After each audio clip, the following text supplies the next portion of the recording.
guess Adam is having some serious problems. So maybe I'll just.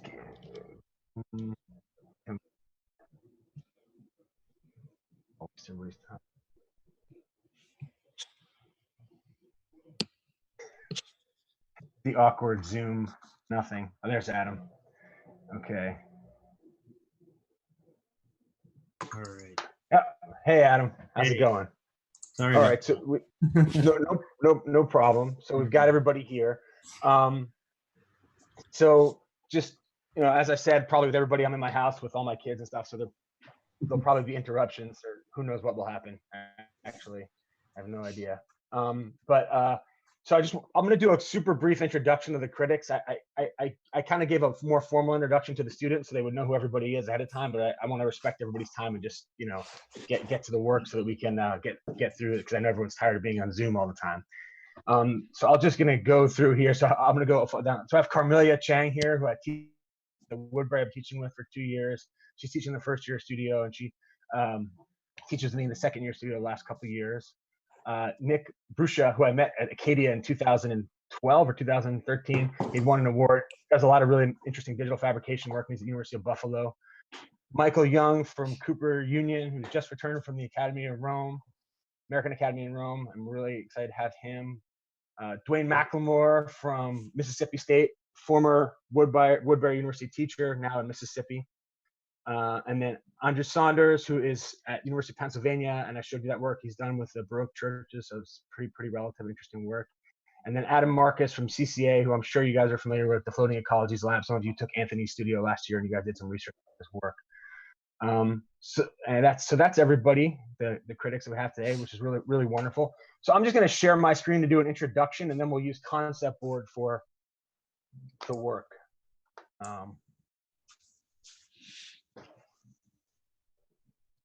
So the studio is entitled, welcome everybody to Woodbury University's degree project reviews for our fifth year studio. So this is a year-long project. The students work with me in the fall, doing research in the fall semester, and then they do their studio work in the spring, not unlike many other schools that do have a similar project. And so the studio is entitled Offsets. And I'll just start with explaining this image, which is a pretty simple geometric thing, which is to say that the offset command, or offsetting, whether you do it with a Mayline or you do it with a computer, the offset offsets a shape inside of itself or outside of itself at an equal distance perpendicular to the shape at a given point.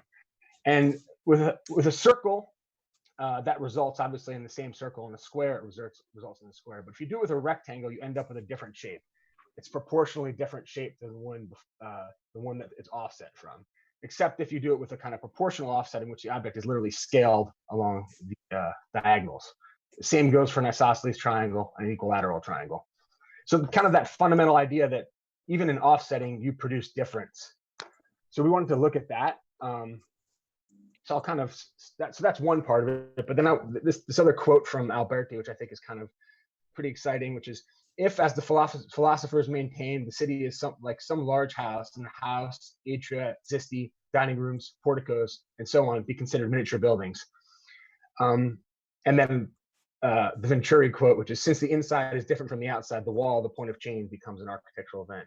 So this idea of treating interior space not as a kind of subdivision or partition of the whole, or even an offset in the kind of conventional sense, but thinking about it as something that has its own autonomous or potentially autonomous relationship as an individual building, which I think is what Alberti is proposing. So I'm just going to read this statement too, so I can. The studio formally analyzed the geometric and formal differences between the interior and exterior lines of the wall. Students began by collecting a large set of building plans and sections and cataloging them. From this catalog, students selected a single precedent and built a computational model of the project based on an analysis of its formative geometry. Through this analysis, students structured a drawing methodology for the production of interior and exterior form as a set of interrelated, distinct objects. From Alberti's description of the house, students proposed a program of either house or housing. In all cases, it's housing, actually, there is no housing. There's no house in single-family houses. In either case, central to their work was the interrogation of the means by which space was subdivided, nested, or otherwise accumulated within the object of architecture. While all students began with Alberti's prompt of buildings within buildings, each student's project is based on a distinct methodology of offsetting derived from their historical research. So I'm just going to kind of scan through the projects really quickly. And you'll see that when you look at them, there's a range of approaches and historical precedents that were used to develop the work. And so this was based on an Armenian precedent, 10th century Armenian church. So there's just a variety of ways that people are starting to think about the thickness of things, both in terms of interior and exterior. Just kind of scan through the projects.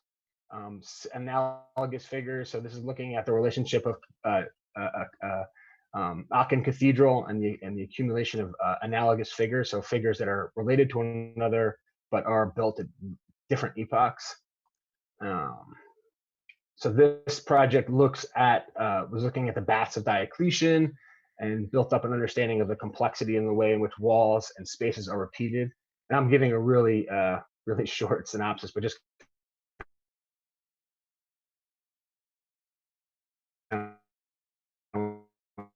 give an overview of the overall studio here. This project really somehow this gets forever.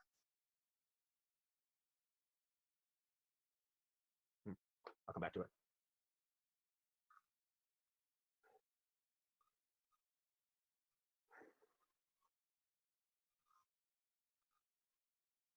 I'm having trouble loading right now. Some animations on the websites I think are just a little slow in the uptake with the streaming.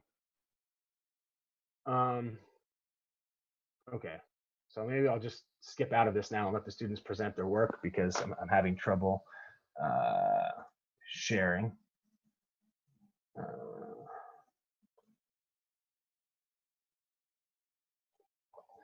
All right. So with that, I think we'll start the view. Does anyone have any questions about the prompt or any problems with it? Did I offend anyone? Let me admit 2 more people. All right. So with that, we're going to start with Jeremiah Bergara. So to make things easier, I'll paste the link for his board into the concept board into the chat room, and you can just follow it to his concept board. So it's in the chat room right now. So if you just move over, there's a chat at the bottom. Right there is the link to his concept board. You can follow that. The schedule that I sent, there's one error that I made in it. So I'll just make sure to use this link. So we should be on Jeremiah Bergara right now. All right. So we'll go about 20 to 25 minutes per student, something like that. And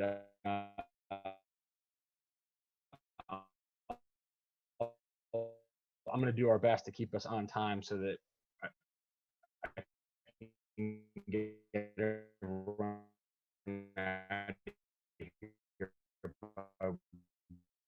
one as promised. All right, so everybody froze. There we go. Moving now. Okay.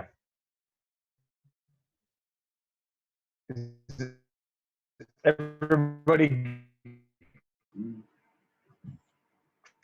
thumbs up. You can just give me a thumbs. Yeah, okay, good. All right, Jeremiah, let's start. Okay. So I'm Jeremiah, and my project is called Absolute Void. My project focuses the project focuses on showing showing forms designed by an exterior and interior voids rather than programming site. One of the ways I've kind of been cultivating this research is by looking at different precedents. One being the Orford Castle and the Temple de Marius, looking at these centralized voids as a sort of system. The next system I was researching as well were these kind of inscribed voids. Parkson Temple, the Chiswick House, they both have these kind of voids that are inscribed in other geometries. And then the last kind of system, the last kind of system were these kind of systemized voids where it's different void spaces throughout a building that kind of make up the layout. And from there, I kind of started researching different kinds of growths. Oops. So here. So with the Orford Castle, I kind of looked at these geometries and I played around with them, kind of rotating them, seeing how they would react, the voids and the forms they would take.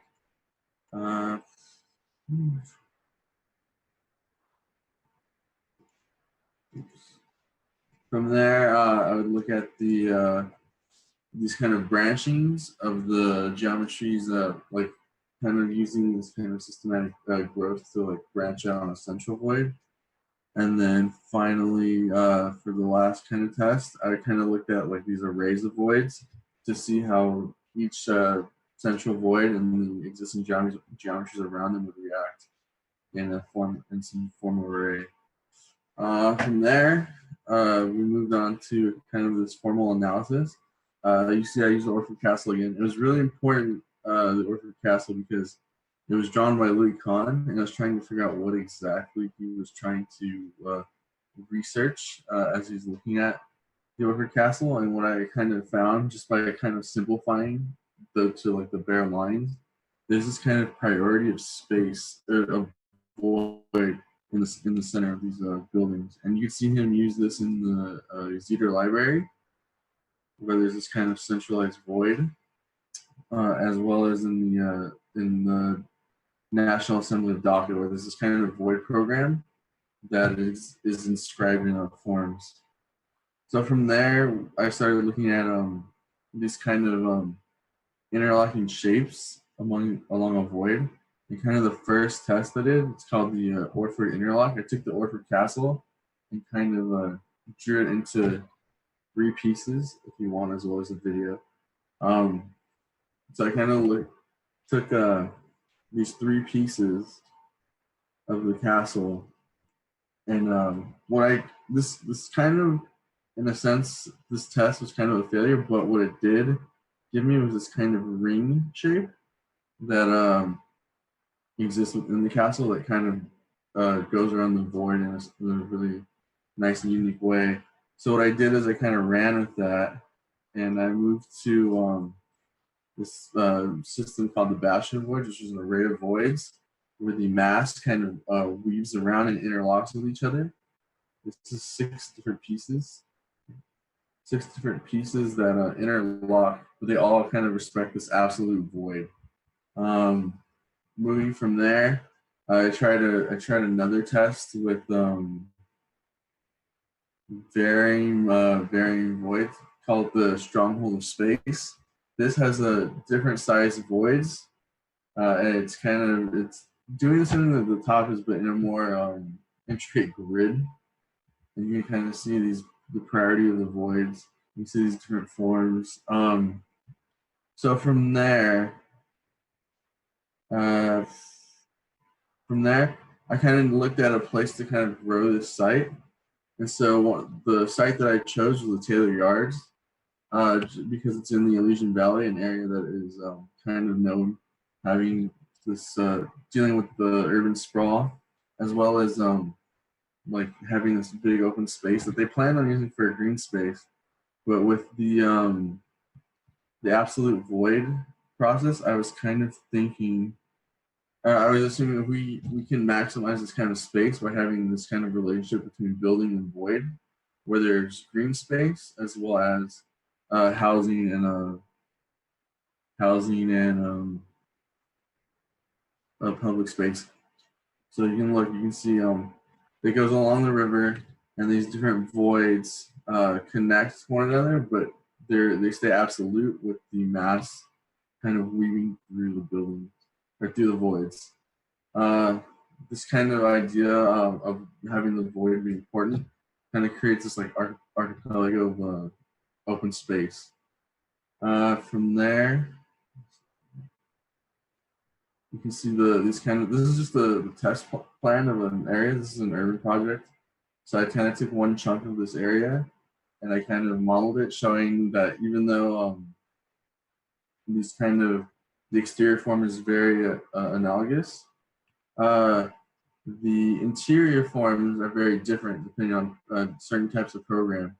Even though they all kind of still focus on the central void space, you can see that the forms are very different through the interior, but the exterior and interior do not match. The other thing you also notice is that you can see the housing and also just the scale of walls in the housing compared to the commercial spaces is very different. And also there's this kind of interlocking, creating these kind of spaces of movement. Let's see, if you go move into the section, you can kind of also see I use this kind of staggered floor system where the residential heights are different than the like public space heights. This allows these kind of interlocks. Here's a good one right here, where the housing kind of is still getting some access to the central void, but it's kind of also weaving between these kind of commercial spaces, creating this interstitial space that can be used for circulation.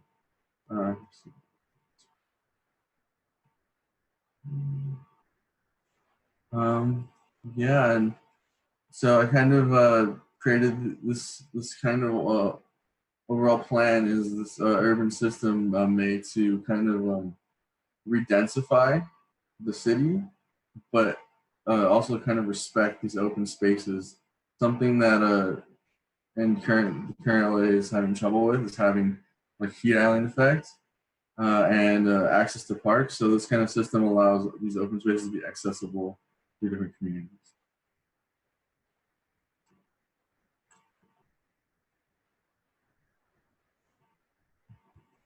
That's it.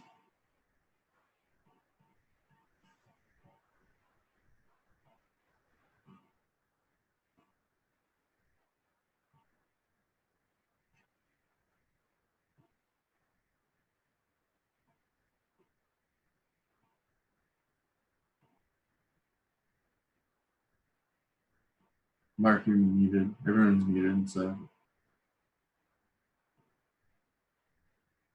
I'm sharing Jeremiah's concept board just because I think some people are having trouble seeing it right now. Can you guys see it? Yeah. Okay. And can I just ask maybe a question to get started? Yes. Yeah, thank you for the presentation. And I just have a question about the role of the offset. Maybe we can clarify the offsetting here as a process, but also maybe a more direct question about the logic of, if there is one at least, but the logic of growth for the voids. On your cargo site and in some of your earlier diagrams, there was this kind of intersecting set of circles that have some sort of geometric construction logic, I think, behind them. And I'm curious if that came from an analysis of one of the precedents, or if it comes from, you know, kind of something that you've drawn out to kind of author on your own based on the, you know, what you're understanding about the solid void relationship. And I'm wondering because with the castle that you showed, the Orford Castle and Exeter, you know, the exterior is more of it's more monolithic. It's surface. Yeah. It's less how do you say? I guess articulated, and it's kind of inward facing, right? I mean, the action is on the inside, whereas with your project now, there seems to be kind of an inversion of that. And I'm just curious if that fed into this kind of growth logic that you're able to deploy on site, and how that works as a geometric logic. So the growth logic for this kind of site plan was achieved from if you look at the second section, that kind of last that large 9-piece, the Orford or stronghold of space. I kind of look at the relationships of the Orford Castle kind of has these geometry, so I kind of mapped them. And instead of having them be like square, they turned them into voids and kind of created this more complex system of voids. And that's how I got that kind of growth diagram. And one of the things about it, now it's more, you say like the growth, and now it's more like it's kind of an inversion. And I guess that kind of just happens because now we're kind of prioritizing open space from the exterior and not the interior.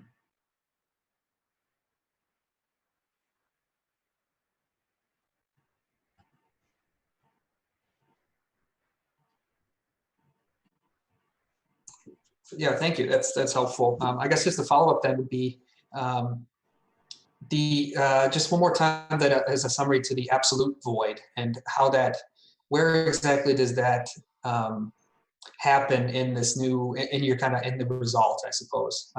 Does it happen? I mean, it happens in a lot of different places, and I wonder if it's tied to program or circulate or, something that you can kind of find in here.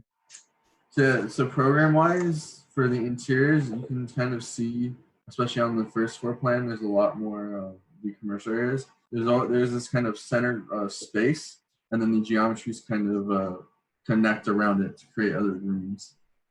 And I kind of tested different programs. So this kind of on the first plan, this kind of top right area was kind of the idea of like a library, having kind of centralized stack area and then supporting rooms around that void, or like a kind of retail space. Then for the housing, what I kind of was looking at was like the most kind of centralized and like void program would be a sort of living room, and you have these kind of housings that have a central living room, and then the rooms around them kind of try to interact with that absolute void. So there's kind of an interior void happening, and as well as an exterior, where the exterior voids are these kind of main voids, and then they have a void along that void that's being supported by other geometries. So Jeremiah, in these plans, the one that actually Mark is on right now really shows it with the kind of network drawing of the kind of lines to the centers of each of the, kind of cylindrical main voids drawn out. It seems to me that, well, let me frame it as a question. What was the nature of the scale of operation to you? And the reason I'm asking about that is because you have these, circular voids that are large and kind of ordering devices that everything flows around or is grouped around or, somehow aggregates around.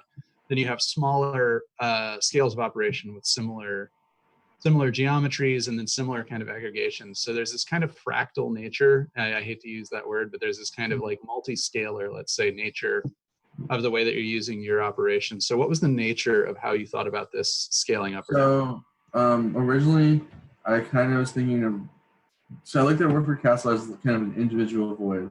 But what I was like, kind of the first thought I was having is what happens when you make this kind of mesh of them, a mesh of voids or some sort of like fabric of voids. And the reason I came up with that was just kind of thinking about how we kind of treat space currently. Like we don't really build, or like the urban fabric today isn't built with like having these kind of spaces in mind. So that's why I thought of using a larger scale of the voids to kind of test, to see what happens when you have these large voids that interact with each other. How do they start defining an urban fabric? And then what happens between those urban fabrics? How do smaller voids begin to define spaces in between? And that's kind of the kind of sense that that's kind of what I started using for my research. That's kind of ideas. Okay, so was that somehow, for lack of a better way of putting it, programmed that when a solid got to be a certain size around one of these voids, then there was a rubric by which it got a void in it, or what was your compositional strategy? Was it logic? So it was kind of collaging. I think this was more of a collaging kind of system. Like I said, I got the diagram out from that one of those formal analysis that I did. So I kind of used that diagram, and then I kind of collaged that system to see if it would work and see how it would work. And this is what that is.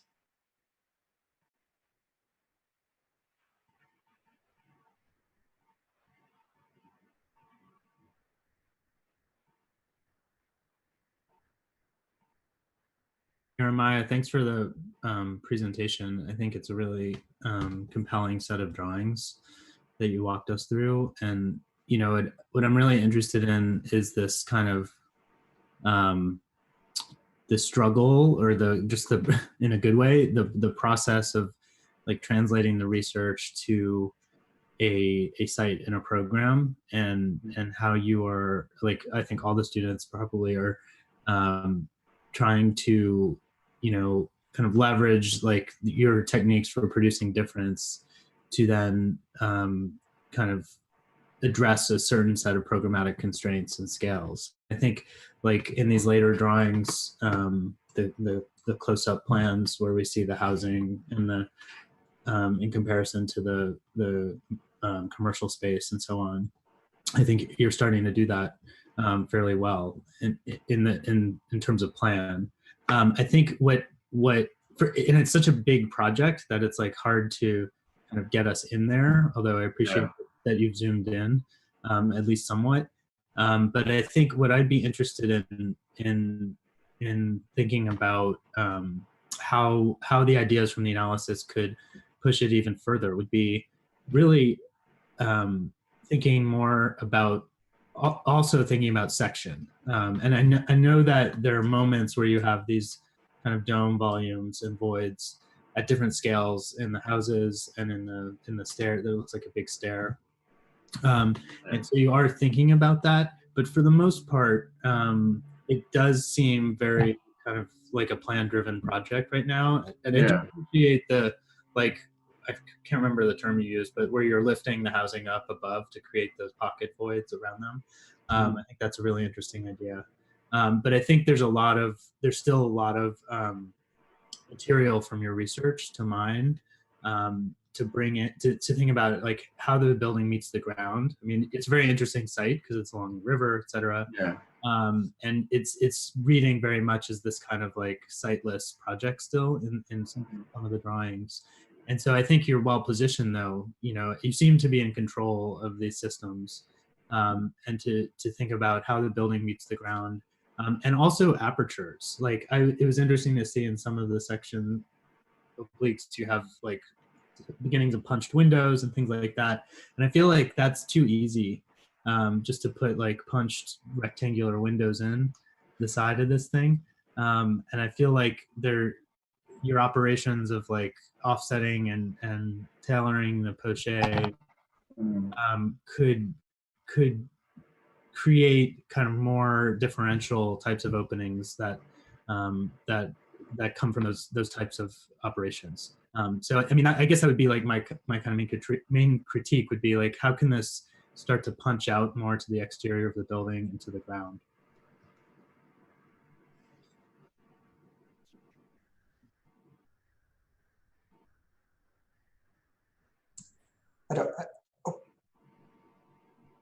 So I'll jump in. I think it's super interesting, Jeremiah. I've been kind of going back and forth to just figured out how to use this concept board.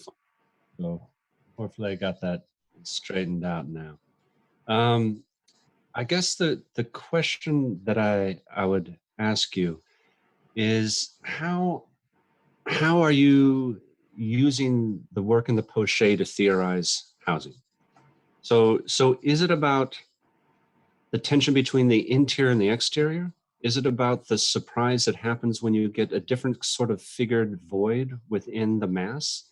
Is it about the tempting and undermining and tricking of predictions? And is that then used as public space? And how does that then translate into the privacy of the housing?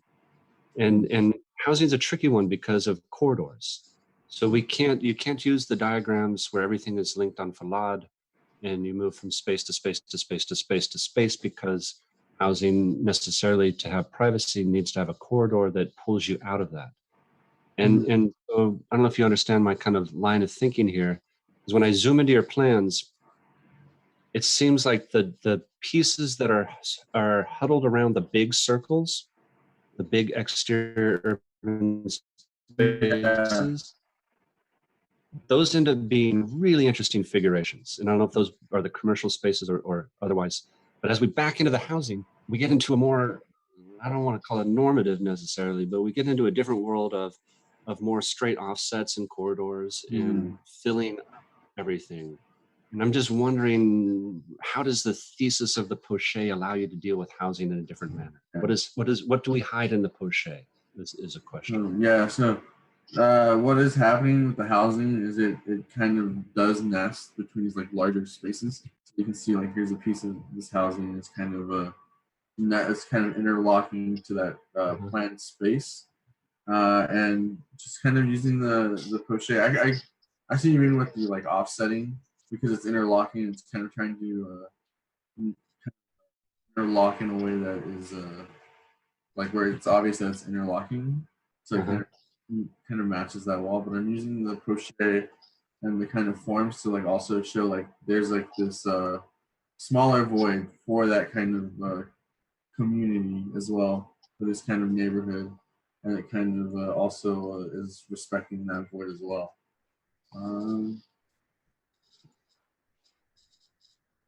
I guess that maybe that's part of how it is that the poche, the tension between the inner figure and the outer figure is used to create potentially a kind of richer experience of interiority and exteriority, of publicity and privacy, and that might be the way in which to wrap my head around.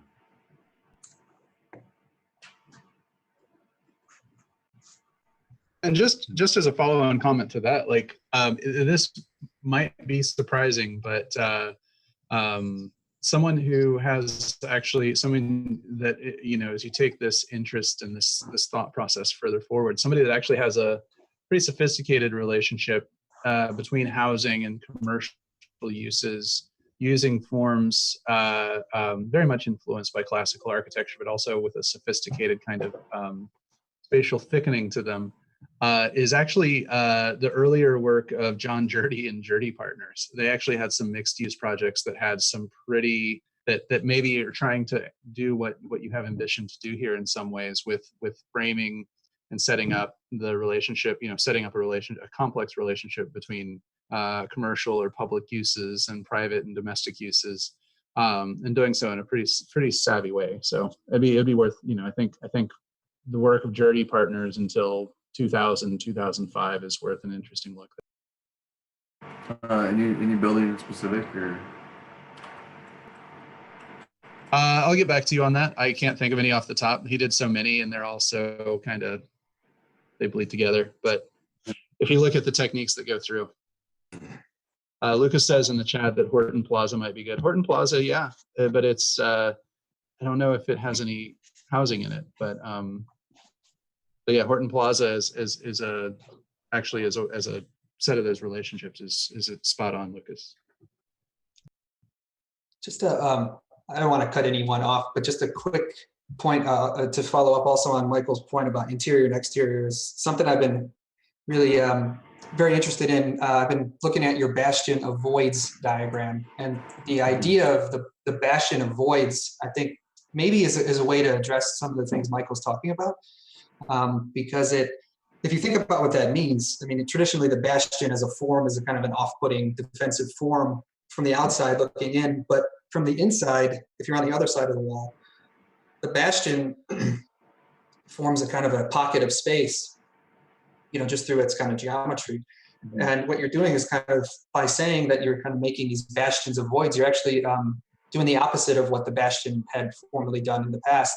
And I think you're kind of bringing people in to experience the outer perimeter, or always an outer perimeter actually of the complex. So I think there is a kind of an inversion here that you didn't maybe speak directly to, but I'm reading it that way. But I really love this idea of the bastion of voids, and if there's a way for you to maybe draw on that a little further to address maybe some of Michael's comments about interiority, exteriority, the relationship now that we're now seeing because of this inversion. I don't know if that makes sense, but I'm kind of drawn to this idea. Yeah, so the bastion of voids, the bastion of voids is this kind of formal analysis that I did, where I kind of was really looking at like how these like castles like protect these kind of spaces, and how I could use that kind of idea to make this system of protected these like open spaces that are protected by the building around them. And from those kind of forms, you get these unique spaces. In the diagram, they're kind of completely filled by mass, But you get these like spaces between the void, and then the geometries around them. If you actually look at the kind of plan view, you can see I use like the Orford Castle for this as well, and you can kind of see the diagram giving these other geometries to somewhat connect these voids, but also like keep this kind of wall around. Also, Jeremiah, you got to keep that phrase "bastion of voids." That's an amazing phrase. You can start some Norwegian death metal band with that. Hey, Jeremiah, thanks for the presentation. It's fascinating to get into Khan. Love to see him kind of re-emerging as well. I'm just thinking, did you look at the Bryn Mawr dormitory by Khan? I'm just sitting about a mile down the street from me. Did you see that? I mean, it actually is kind of what you're talking about. It's him using these kind of voids for housing, right? But it's housing of students.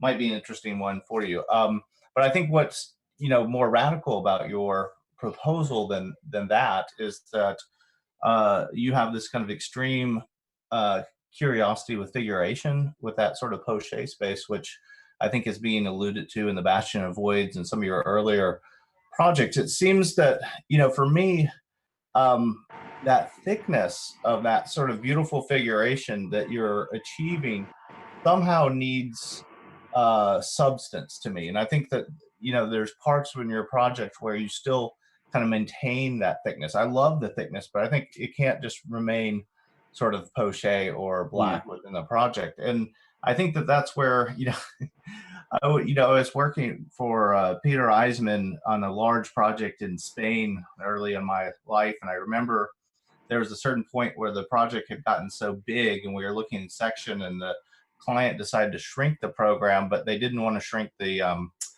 cruciform opera house. So all the shells remained large and the other programs were shrinking so much that we ended up with poche in the ceilings that was, 4 or 5 stories in some places. It's absurd. And I remember Peter looking at the model one day and just saying, well, can't we put some public housing in there? And he was serious in a certain way. It wasn't a joking, sarcastic thing, that sort of thing. And I think, almost, I think I think you missed opportunity to have more fun with your housing. Maybe this is alluding to Michael's kind of question, where I would imagine if you did kind of look at that housing, because I think the sort of partie that you set up, the housing around a large void, those could make sense, right? In terms of then the thin poche that wraps around them, they have a certain depth to accommodate for light, and you could do that. But I think then you would end up with some pretty particular units if you had to kind of go into that sort of figuration and really figure out how they work. And it could be more exciting as a proposal on domesticity within this kind of larger housing complexes that typically become kind of redundant and monotonous. You already have all the figuration, and it's interesting. It seems like in your proposal, you opted for keeping them separate, even though you're hybridizing the program and nesting them, but you didn't, I would say you could mix them even more so that you could start to work in that figuration, get these incredible units and these different views. I can imagine, there was a comment about section and fenestration. Imagine the types of windows that one would have in order to satisfy that figuration could be absolutely fantastic, right? And so maybe you're not too far off in that in terms of your ideas, but it seems like it would be fun to kind of work through your Bastion project or those to actually imagine those as particular units. Because I think that scale is an interesting question and was alluded to earlier. It's like, how do you avoid scale? Obviously, if Khan can use a castle and blow it up to different size and scale, he's not restricted to that. But I think once you get into housing, that's a very specific scale that's kind of inescapable. But anyway, it's a beautiful project. It's been fun to kind of go through all of these figuration diagrams. Yeah, I completely agree with your comment, Andrew. And I just want to add a comment to it that Jeremiah, I do really appreciate your entire set of comprehensive presentation. I think everything followed through, even down to the color-coded methods of comparing. But then in the earlier studies, the red, blue, and green, you actually, no matter how you, whatever the terms that you use to describe them, the graphic is actually suggesting a network, a series of nodes, right? And then as it comes to your actual projects, the series of nodes start to dissolve, and it becomes a resolution that you can no longer define the network. But once you zoom back in and only show a portion of plan, the line, like the network line, all of a sudden appear again, right? So I just find that very intriguing to see how maybe the scale of your project should be more fractal, that is more segments, so then the networking is more permanent instead of more cluster that you, like, imagine a person going to your project would never be able to have any wayfinding. And maybe if the ambition is to have a cluster of network that is okay to not have clear wayfinding because the section is going to help you through wayfinding, meaning the differentiation of height, that then can guide you through the project, and that could be a design opportunity there.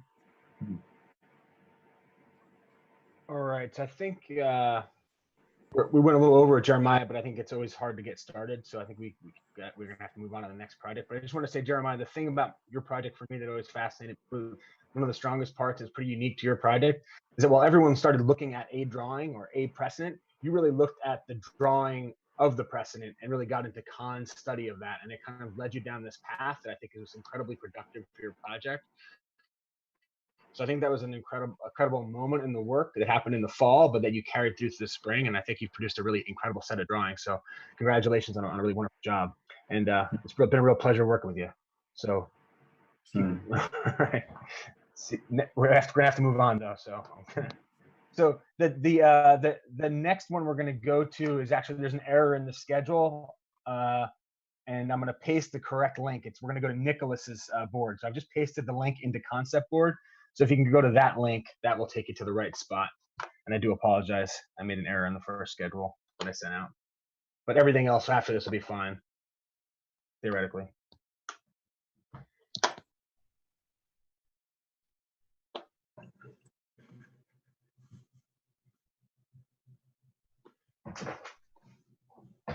All right.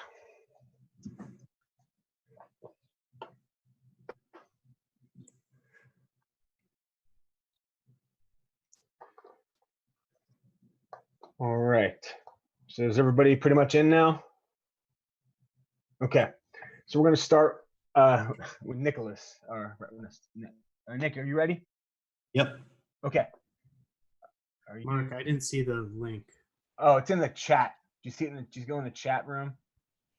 Oh, I didn't. Hold on a second. Oh, okay. I'm going to do it again. Oh, there we go. Got it. Thanks, Nick. Sorry, I think I accidentally. I was in. Yeah.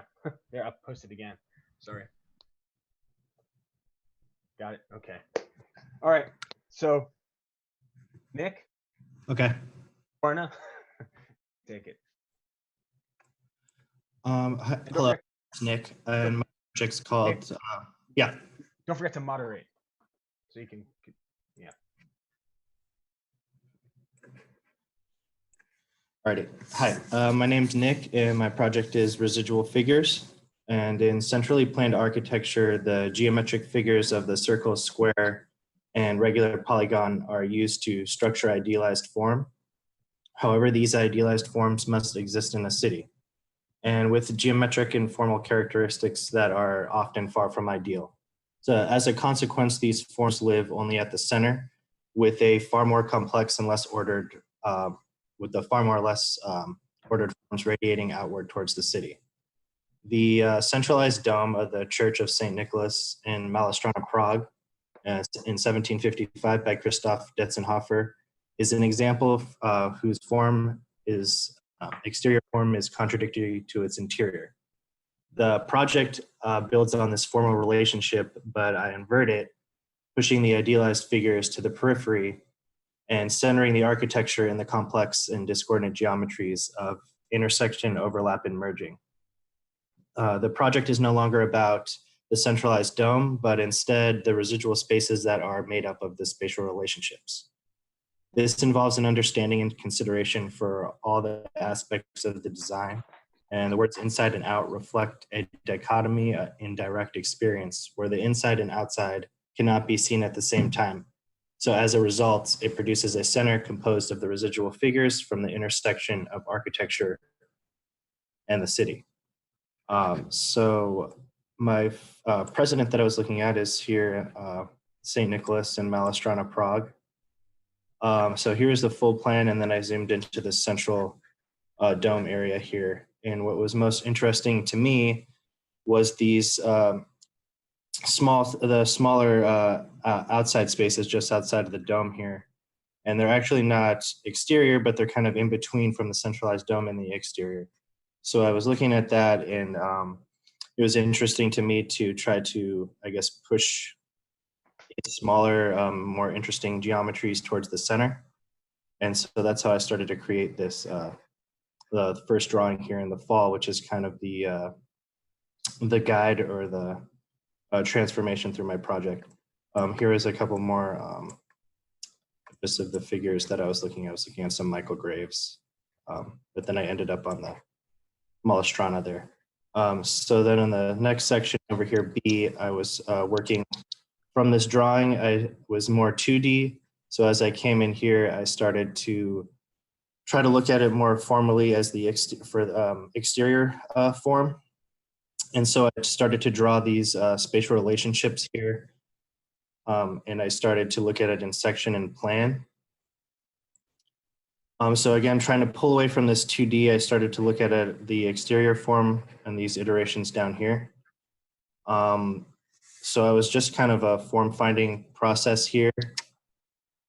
Then I decided to step back and try to find these spatial relationships and use them individually for the unit. So then I started to try to develop the units. And so here's kind of my basic unit here, kind of like a 3 to 4 configuration. And then I started to look at how they could aggregate together, how they would share a central courtyard space or kind of these shared spaces in between. And this is, again, it's just more diagrammatic from how they would connect and join together. So then here on the next column C, I started to look at unit aggregation on this plan here. So I just started to see how they could aggregate towards the center. And here's a elevation starting to merge from this. So that was just looking at the aggregations here. And then here, now I stepped back from the unit. Now I started to look at circulation in the floor plates in these this drawing here. So that's just an aggregation of the floor plates and how they would circulate. And then I kind of started to paste it all in together. And I have this split kind of axon shear drawing here, trying to show you what's going on in the inside and the exterior.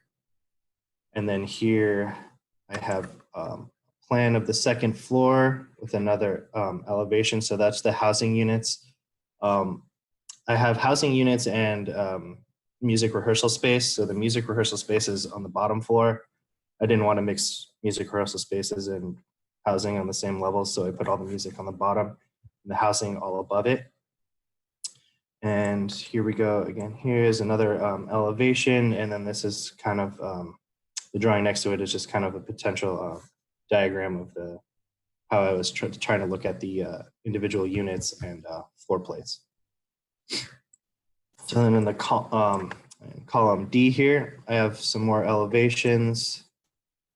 And then I started to bring it into the site. And my site is on 2nd and Ground in downtown across from the Disney Concert Hall. Again, so I started, my program was music rehearsal space. I noticed there's a lot of, there's schools of music, there's the concert hall. I thought it was important to have a place to store your musical equipment and to have a place to rehearse. And it would, and as well as the housing. So there it is on the site, trying to integrate it in there. And those are just like the shots of it on the site there across from the concert hall. And then finally over here I have the two if you guys want to play on this the plan animation and section animation. And that's pretty much it.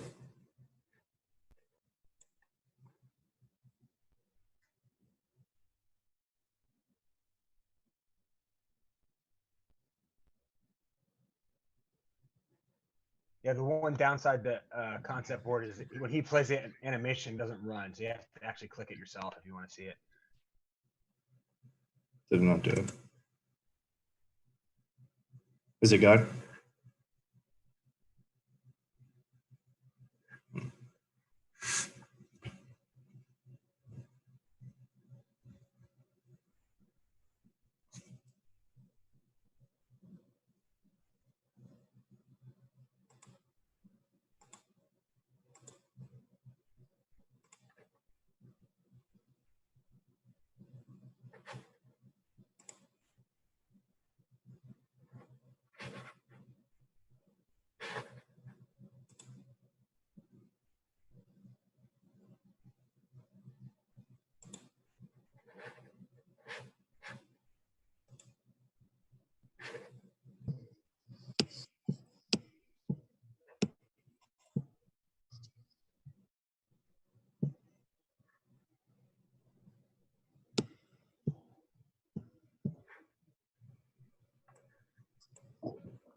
Well, I think first thing, Nick, congrats on being done, man. The thing I'm trying to wrap my head around is that both in the work of somebody like Dietzenhofer, where they're looking at these relationships within a single building, and within the city, you kind of hit on this idea that a lot of people pursue in a lot of different ways, right? The kind of the tension between the ideal and the real in the city, all the way from the scale of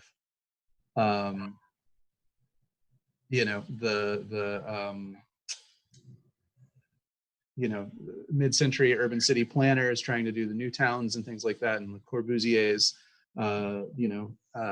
plans for various places in the world, all the way down to somebody like Preston Scott Cohen and the conical intersect, looking at these tensions between the real and the ideal in the city. And I'm interested to see, because it looks like your analysis has been primarily plan driven. What are your thoughts with regards to the same effect, even just in terms of sheer basic, the Euclidean forms and forms generally in section, as opposed to in plan? Because a lot of this seems to be really plan driven, and the section is kind of an outcome of that. Was there a specific sectional strategy as well? I think it just maybe didn't make it on to the boards, but yes, I mean, primarily I did start out sectional and and plan, and that was kind of my struggle, kind of bringing it out of the 2D to more 3D and sectional. What I was doing was I was kind of just drawing sections that I guess that were kind of similar to this, because actually prior to this, like I was struggling between having an exterior and interior form, and then my interior form kind of just became the exterior as well. I had some drawing sections. I guess I could have put them up, but they're more sketches and they didn't look like this, but I was trying to attack it sectionally, but it seemed that I was being more successful in plan, and then kind of aggregating these units and stuff in the 3D. But yeah, so I have a couple sections here, and I was hoping it would kind of emerge here in this split, split section. Yeah. Because I do think that there is a real, there's a real potential for these same, I talked about the scale of operation in the last presentation. I think it's more the the direction, the orientation of operation in this direction. I think there was maybe a chance to not have to go looking for it and rather just let it fall out of the process in the way that you did in the plan. And so I really think that that's kind of, that did make a tension in this project, same thing, make a tension between the operation plan-wise and the outcome section-wise. And I think it could have, I think it's just a matter of twisting your orientation, let's say. And so I'm, the warning sign for me is I see this, this elevation, I think it is. I can't get close enough because you are moderating, but the elevations and everything's layer caked out, and it's like, well, what's the,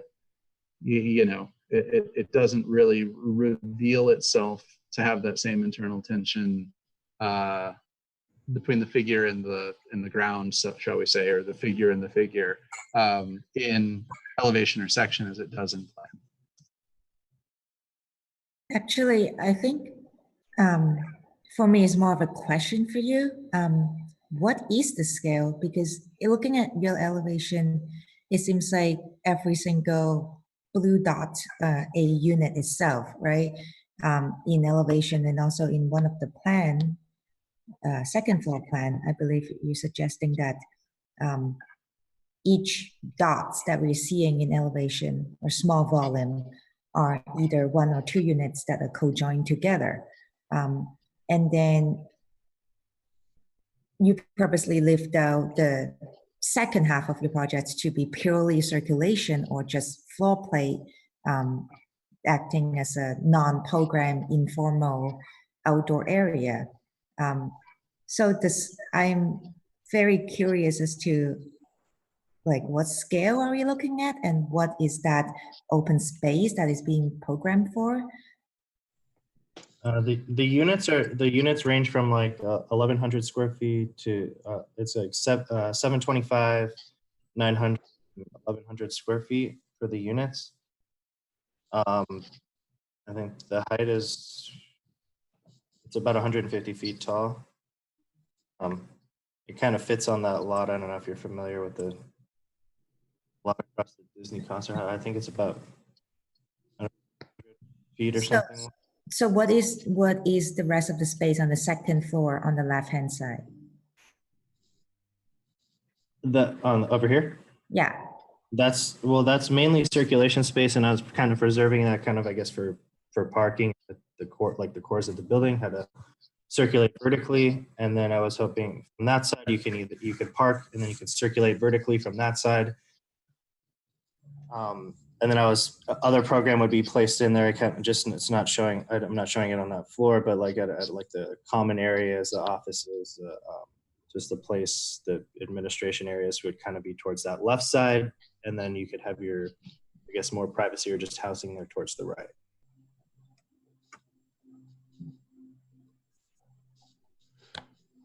So yeah, I had some questions about that, all that stuff that's over there close to the Gary building as well. So that's just circulation. That's not future housing. That's not going to become populated with other kinds of. I could, I guess, aggregate more housing onto it, but I was more thinking of it as parking, vertical circulation. Then there would be like the gym, common areas, and then the other side. So it just doesn't have its enclosure yet. Well, that was the part of, I guess that's like the problem of my design here. So I had like an exterior shell to this the whole time. Yeah, it looks like a building that needs a shell. Yeah, I guess that was so I had a shell, and I guess it kind of, through the critiques and just developing the project, it kind of turned into the interior, just becoming the exterior. So if I got a sense of what you're doing, so you're basically, you've taken chunks of residual figures, and the residual figures are made from a clarity of an interior and a clarity of an exterior, and then you get this leftover weird little chunk. And so you're using those residual figures that are the chunks of leftover space from the poche, and you've turned them into objects, and then you're aggregating those objects. And the interest in that I would see is that since the residual figures will always be odd in their shape, and in their geometry, they'll never want to cluster together in a straightforward manner. They're always going to be creating other residual relationships as they kind of chunk and aggregate. So that's interesting. I think there's a lot of things one can begin to think about that. And I guess to me, it would all come down to a couple decisions. One, how do these objects, these entities, these chunks come together when they have a geometry that doesn't want to come together? It's like having bricks that don't want to stack into a normal relationship, so you have to stack them in a different manner. And I think that I would be interested to know if you didn't stack them with the floor plate as an alibi, but found ways in which they could kind of nestle and cluster together, and then the floor plate comes later. Because right now the floor plate is doing everything for you to stack them around, and then they change a little bit from plan to plan to plan to plan.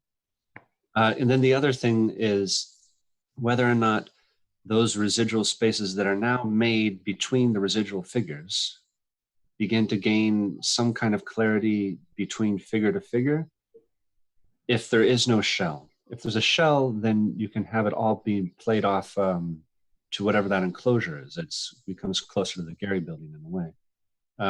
But if there is no shell, then it's all in how each of these objects relates to each other in what kind of system that begins to establish.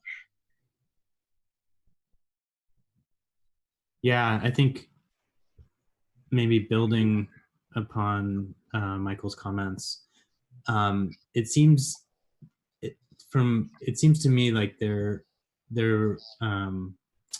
was a big leap or a big kind of jump in the project, maybe let's say in column B, between these kind of gray 3D studies, the row of those studies, and then these blue massing studies below it in the process. And my kind of interpretation of that, the gray studies seem to be like coming directly from your analysis of these kind of compound figures in multiple directions, producing some like pretty fascinating spatial conditions that could be understood as solid, but they could also be like kind of inverted and understood as voids potentially. And they're working in both plan and section.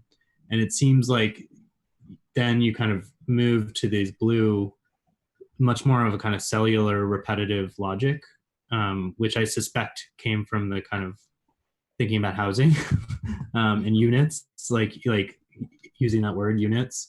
And it is a very, there's from that point forward, there seems to be this kind of logic of repetition and aggregation, which we often associate with like mass housing, right?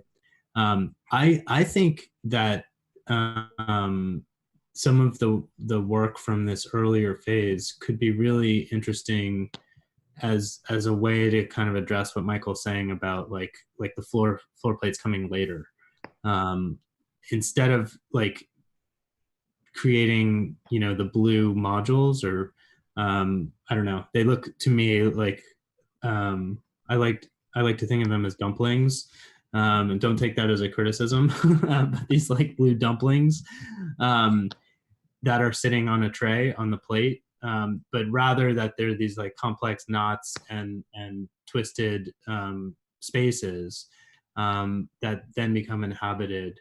I think that I don't know, I feel like it's too reductive to your earlier work to kind of break them up into all these discrete parts and then discover new spaces between them, when I think there's still a lot of material and possibility to mine from that earlier work.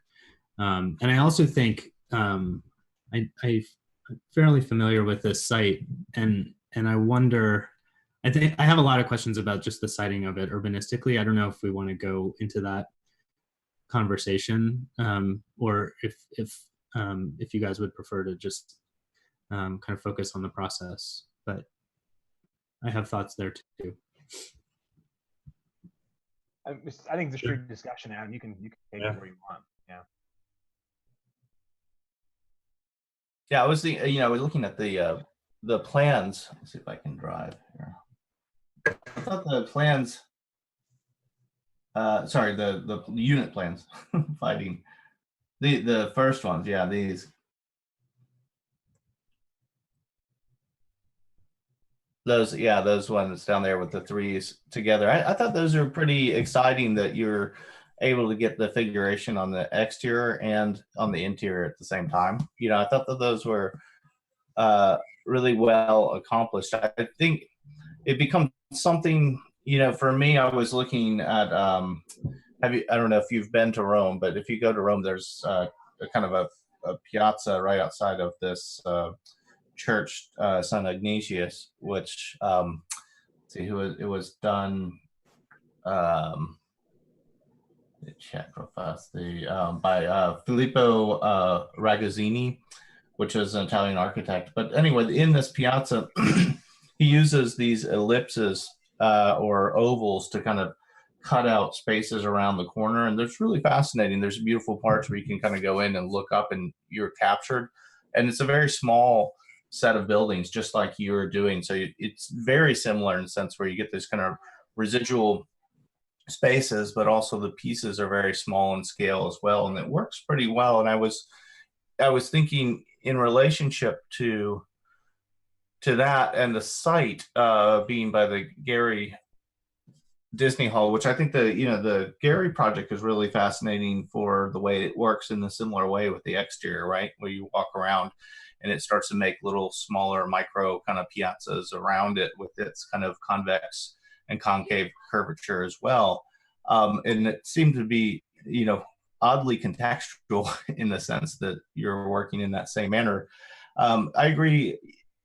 For me, I would love to see these units, your kind of dumplings, which I think is actually fascinating too, in the way that you've decided to how to cap the figuration without just making them pure extrusions, which I get kind of excited about those in a certain way. The elevations, they start to become drapes and everything there. If you just were able to maybe make them just small, it looks like what, 5-6 stories, or the ones on the periphery are like 3 stories, just kind of housing towers, and they all have their separate cores. Then it would be really fascinating to kind of go through this kind of world and see up and look at all these kind of figurations that you're doing. And in a weird way, it becomes porous as an urban condition that similar invites you in the way that you're kind of invited around the Disney concert hall as public space. Could be really fascinating, but I do think, you know, it seems like the slabs are just proportionally to the project just become so overwhelming that they kind of they knock out some of the really intricate and intimate sort of spaces. And you know, the plans are actually quite compelling. I imagine what it would be like into these units where you actually have convex and concave walls and all the figuration inside and outside. I get kind of excited about what it would like to be there, but I would definitely not want any of the slabs. I would want you to capture all the kind of exterior figuration spatially as you kind of go through there as public space, and also the interior. I thought those were quite well done. Yeah, I absolutely agree. I was looking at I had to look up the church, and it's an intensely Baroque interior, and you know, the view of that, it got me really also thinking along the same lines as what Andrew was talking about in terms of your capping of the dumpling. How do you transition from plan to the elevation of it, to the top of it? And I thought the same thing, that I started wondering what the view up would look like through these, you know, when you approach the site, the view up at these floating, you know, objects with these really, you know, with these kind of pleated surface, with this pleated surface exterior. And I wondered if it would be easy enough to also, you know, take the top of the unit and just kind of bring it down to the bottom as well, so that, you know, the view from the exterior, no matter where you are in the complex, is similarly, I guess, engaging or visually intense. And I think you get, you know, you can really work with that, I think, in terms of just this materiality, and bringing it back to the kind of the awe of the Baroque interior, in this case rendered as a kind of a much larger, you know, semi-exterior condition. I think would be really interesting. And yeah, I totally agreed with the comments about, the articulation of the plan, how you ended up with something like this, and then how you've, resisted the straight extrusion. But unfortunately, the slab kind of cuts off at the bottom of the unit, when I think some of that surfacing could continue down below as well to kind of round it out. Yeah, funny enough, I actually did the floor plates first, and then I did the units. So I think to kind of keep things on schedule, we're gonna have to move on. But Nick, I just want to say a couple quick things about the project. I think one of the most amazing things I think is the like there's a lot of drawings on this board right now, but there's so many more that aren't here because of just the amount of research through drawing that you've done on this project, right? You've really tried to work through this problem that you started to pursue at the very beginning of the semester. And I think that kind of the project right now is sort of, and people have picked up on this, there's kind of two projects. One project is the slab project and the other project is the unit project, right? And they're right now they're operating distinctly. And I think, and you're very aware of that. I mean, you've brought it up, like, this is something that we've talked about. And I think they both have super compelling lines of pursuit. I mean, I'm still really excited by this slab alone drawing, and I'm also really excited by the unit. And I'm now excited about the new term dumpling that everyone's been using, right? So I think there's just a lot of really thoughtful and disciplined work. I mean, there are unresolved questions for sure, but I think that the kind of discipline that you brought to the project is super impressive. And just the amount of drawing that you've done is kind of shocking. So wonderful work, Nick. Real pleasure working with you. And you did pick a precedent with your own name, right? Saint Nicholas. Yeah, that was not on purpose. It just... I know. It's just kind of funny. But all right, well, we're gonna move on to the next one, and after the next one, we're gonna take a break. So I'm gonna stop sharing this, and I'm gonna paste a link for the next one into the browser. So I'm gonna go see Armand. Link is right there.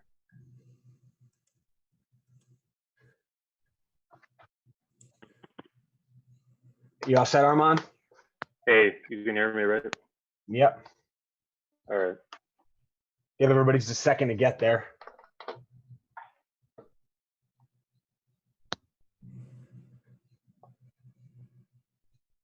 Okay.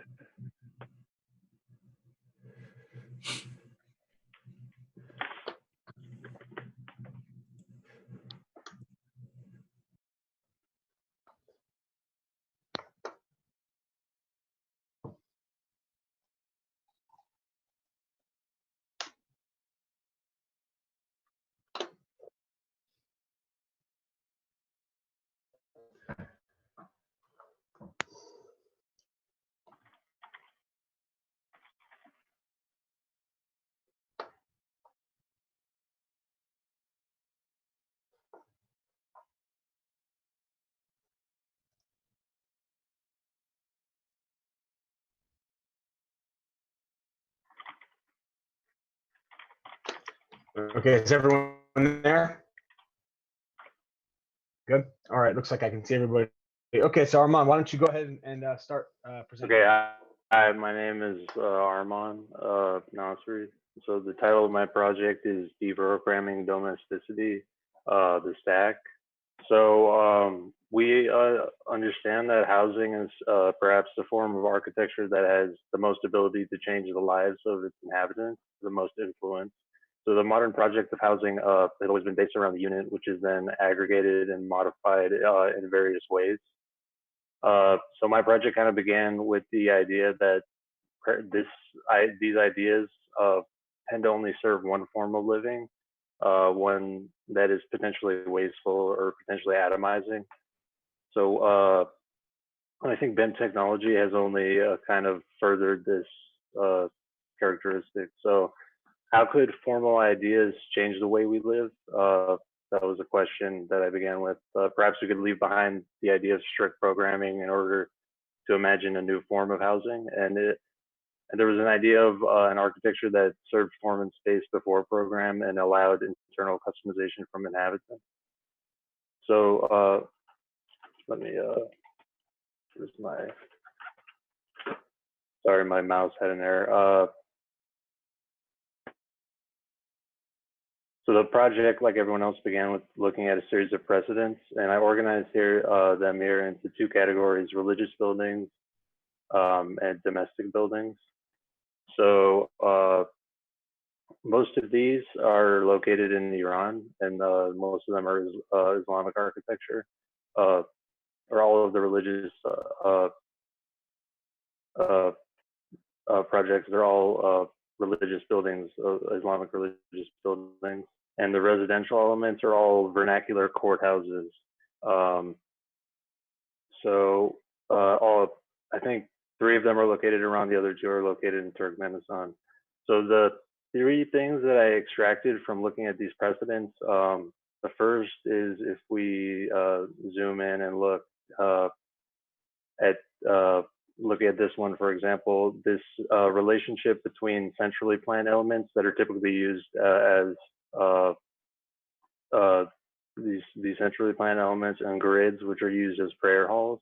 So the kind of interaction that occurs between these two, this collision between these 2 elements. And then looking at the religious precedents, the residential precedents, there's all of these are taken from one book by an author named Klaus Herteg, as I kind of scan through these. And so these are all courthouses, and they're all arranged around central courtyards. And Herteg notes in the book that in all of these cases, the aesthetic qualities of the rooms inside of each of these houses are actually more important than their program. Essentially meaning that the rooms are the program of the rooms is flexible.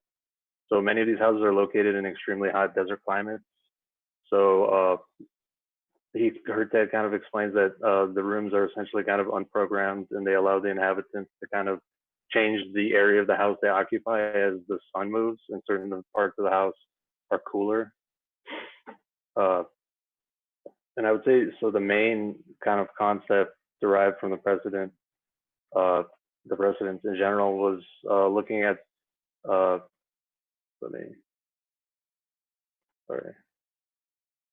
I'm just going to show this picture too, just so that kind of gives an example.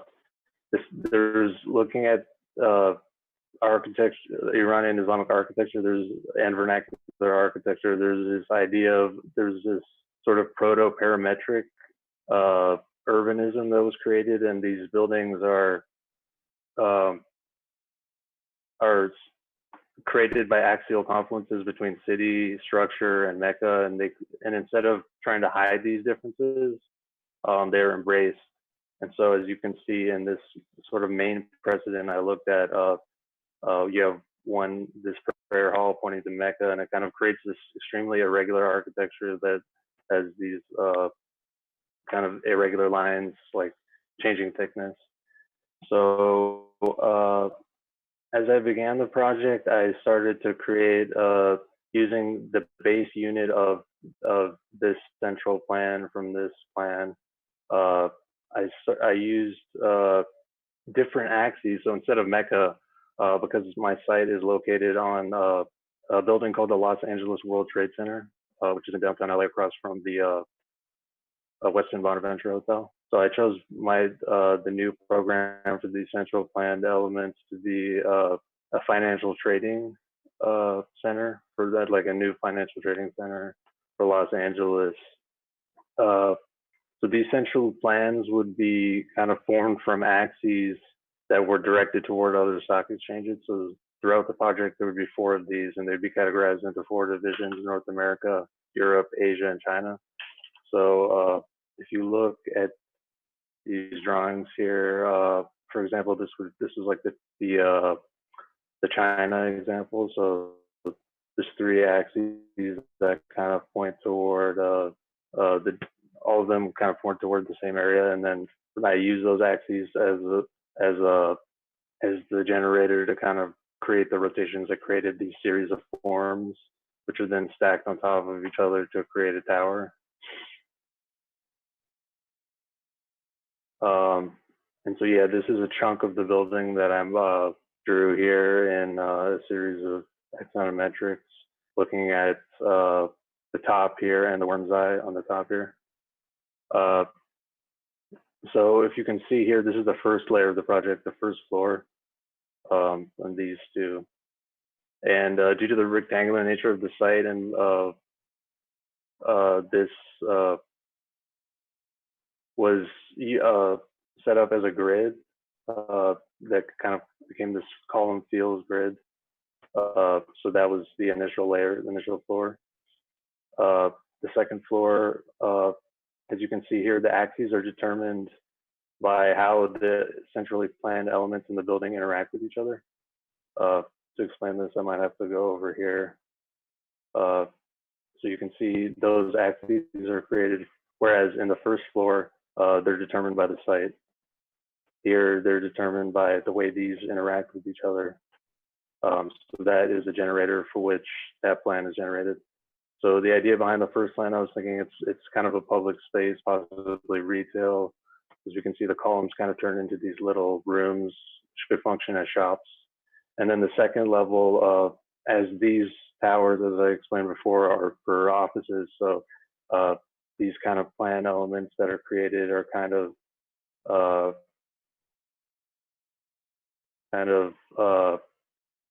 an office landscape, the kind of open area, not open, but it's like an office that has small areas which are then flexible to be used for privacy, and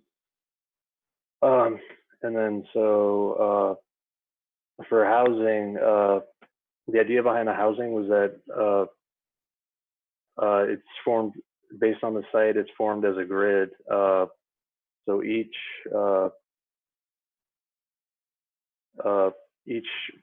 part of the grid of this housing has a central courtyard. So each of those sort of units within the housing has a central courtyard, and then around there's rooms that are arranged around it.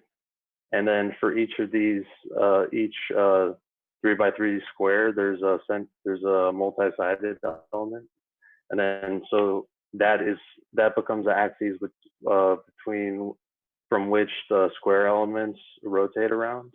So those rotate around those multi-sided elements and create this kind of chaos in the floor plan, or this kind of shifting thickness in the floor plan as one unit begins to interrupt each other. So an inhabitant could possibly set up his sleeping space in one room and move to the next one, and the only programmed room in each level of the housing would be the bathroom. So every other room will be free, kind of as a result of new technologies that allow for portable kitchens and entertainment systems and those things.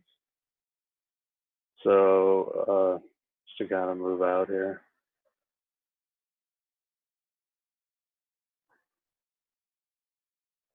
So here's a kind of overall drawing that explains how the three different types of floor plans that are in the project. So each level of the building kind of has its own internal urbanism, and the program kind of alternates from each level. That's my presentation. My models.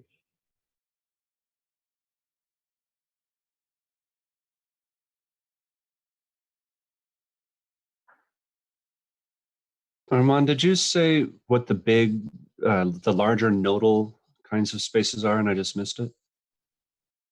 Oh yeah, so those are connected to these initial plan transformations. So those are office spaces, I guess, and those plan transformations are determined by axes that point towards the different stock exchanges.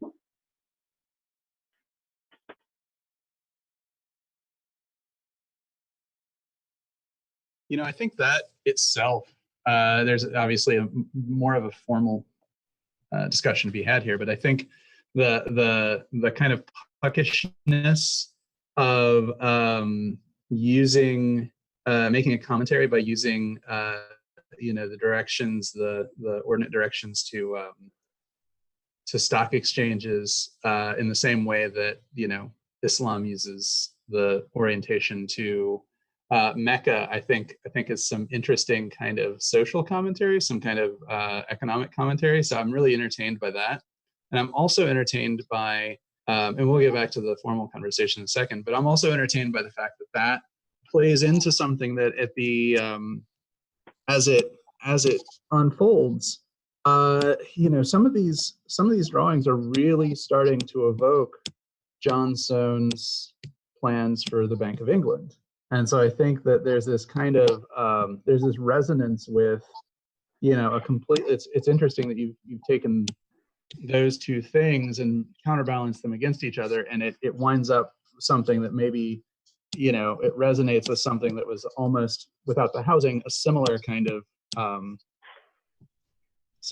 formal block filling, space carving project from 220 years ago, 230 years ago.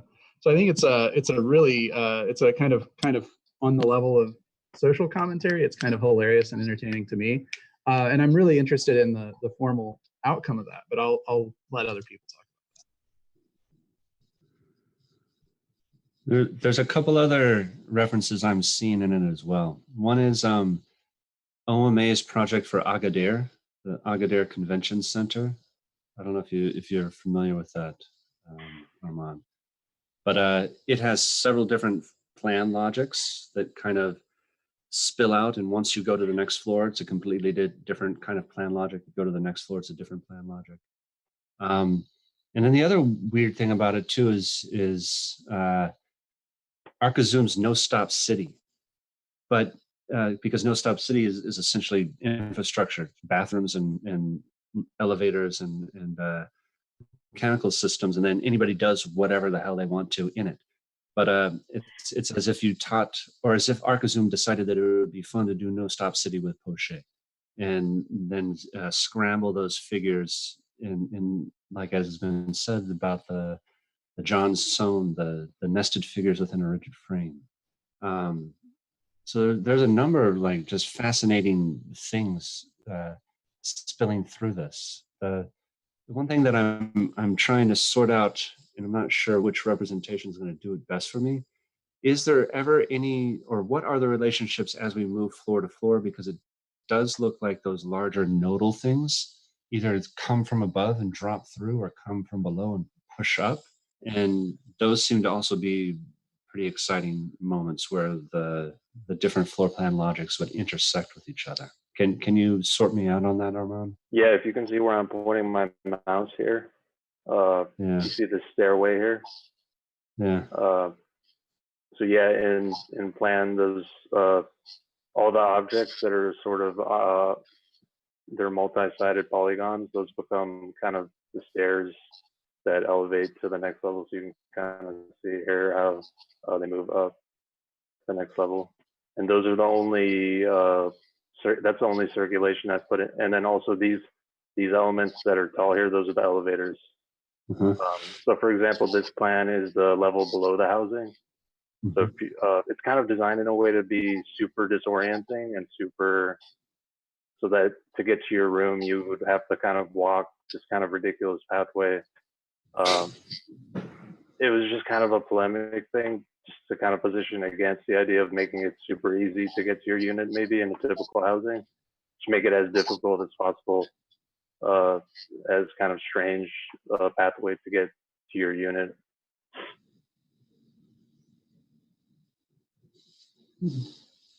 But it also seems like there's maybe, besides the stairs and the elevators, it seems like there's moments where there's large carved objects that have then offset some void around them. There's, in this thing we're looking at here, it looks like there's these, Michael, these big gaps like between the octagon. Exactly. Yeah, those gaps in what looks like catwalks, even though they're full height walls. So it just seems like there's something like that's a pretty amazing moment. That would be the moment between the floors that you would see two systems interfering. Right. Yeah. So these walkways that connect the larger pancake plan to those octagon plans, the polygon plan, is these kind of things, and those are also taken kind of from axes from. See, in this case, the one thing I didn't talk about is this site in downtown LA has these elevated walkways. So, for example, you can see how this axis that kind of points to that walkway as you walk in. say from the Bonaventure Hotel, and then you walk into there.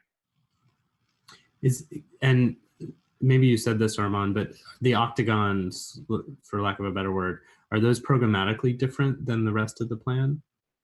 Is there something special about what happens in those?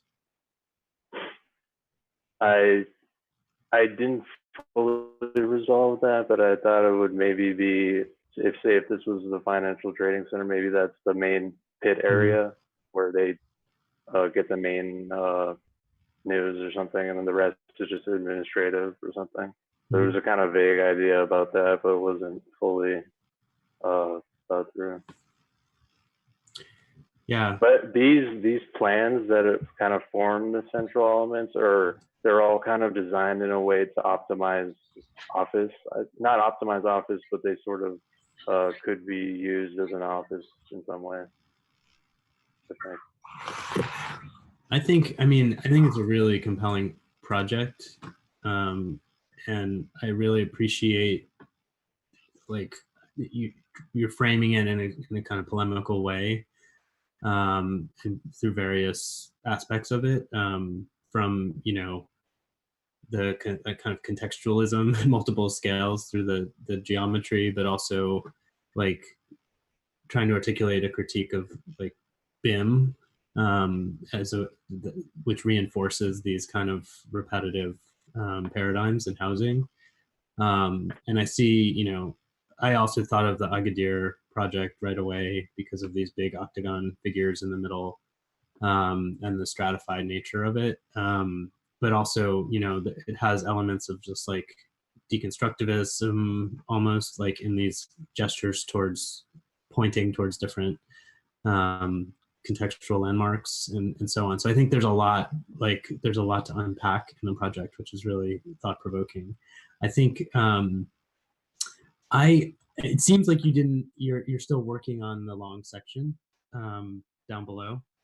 And I feel like that drawing, especially if it could cut through one of these big objects within the object voids, would answer a lot of questions about that I have about like what those polygon shapes are, and how they might actually become some sort of unique programs or unique communal spaces within this maze, and potentially even a place for vertical circulation.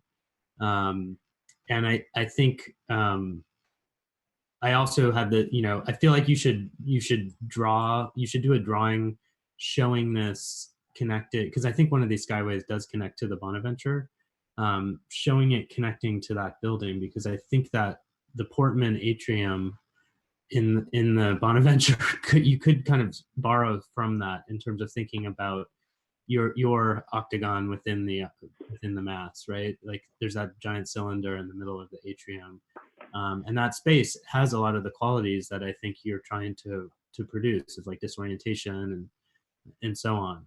And so I feel like whether it's explicit or not, you're in dialogue with the Portman project.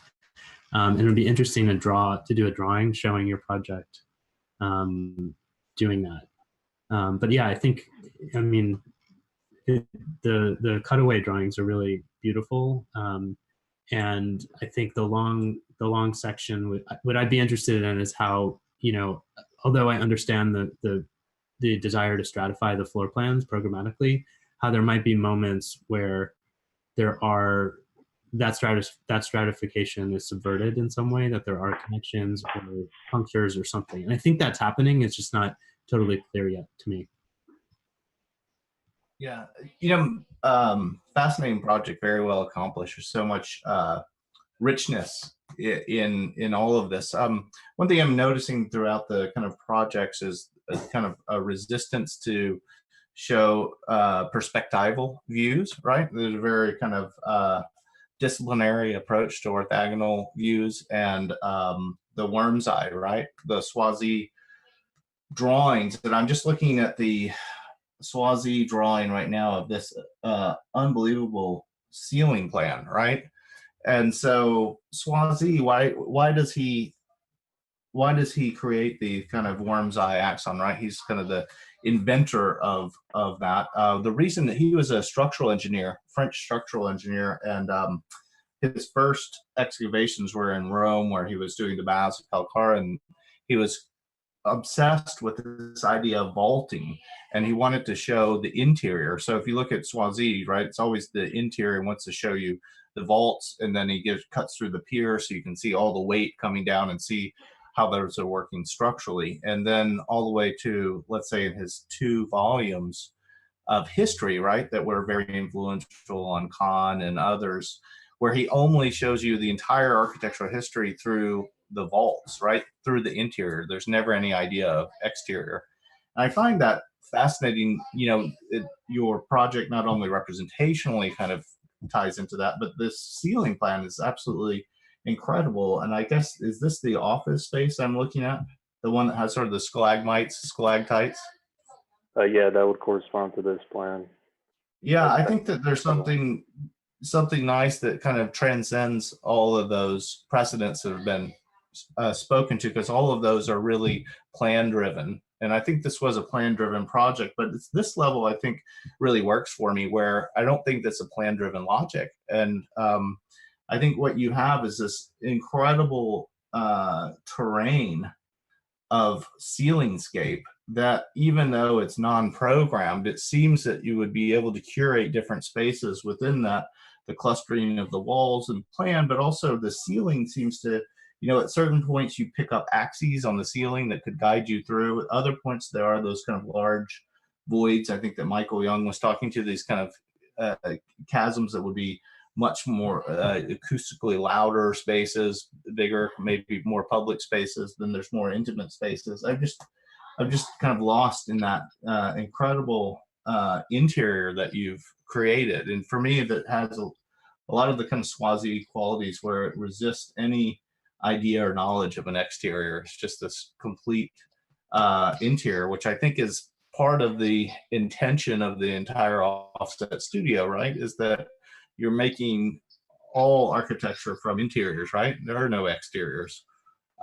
So, you know, for me, I think it's really, really fantastic.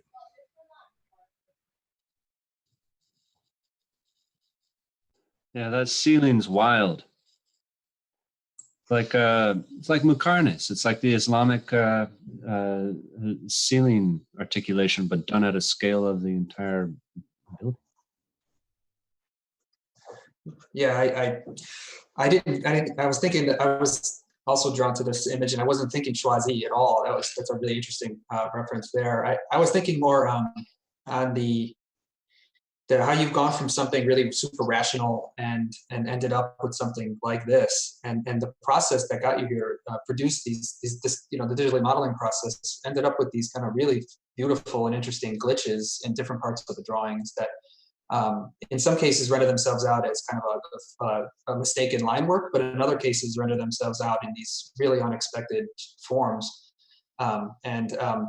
I thought a lot, I wrote down stalagmites and stalactites, but I also started thinking a lot about, for some reason, Ogliatti's work, you know, with these kind of, you know, hanging forms that are actually pretty rational. And in this case, we can find some of them, you know, appearing especially in the outer elevation on the outer side. But also his most recent, or maybe not most recent, but a recent project, like it's the project in Bahrain, with which for some reason to me feels a lot like, at least as an interior, would feel maybe walking through this space, you know, with this series of columns and different objects that you kind of walk around. But I don't know that Ogliatti would agree that he's a reference for something like this, but for some reason my mind went up as another thing to look at. Yeah, looking at this project is some at this drawing, the last drawing that we're looking at, is almost like looking at 3 projects in one.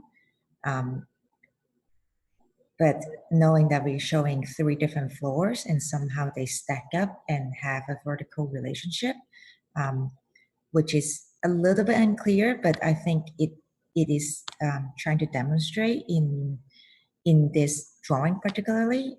We can draw the connection ourselves. but then in the beginning of your presentation, you spoke a lot about urbanism as well as building is the word you use, I believe, is pronto-parametric, that is based on climate and environment.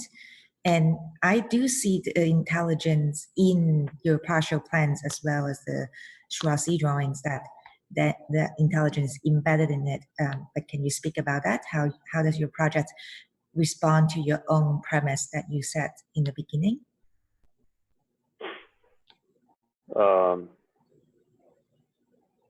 In connecting to the urban, is that what you mean? Or? Yeah, in the urban strategy as well as the climate strategy. Yeah, so for the urban strategy, so the site is located on, it's a very rectangular grid downtown LA site. So the idea was the first floor, as you can see in this plan that I'm pointing towards here, the first level is the only level of, is the level of the project that interacts with the street. So the logic of the street is urbanistically is just a straight grid. So that responds to that. And then on the second level, it responds to the axes that kind of create this craziness on the second level are determined from axes that are between these central plan elements and then between these four entrances that are from elevated walkways. But those are the axes, the urbanistic axes that kind of create this second plan. And then for the level of the housing, it kind of gets determined by the actual housing. So like the units sort of rotate within themselves.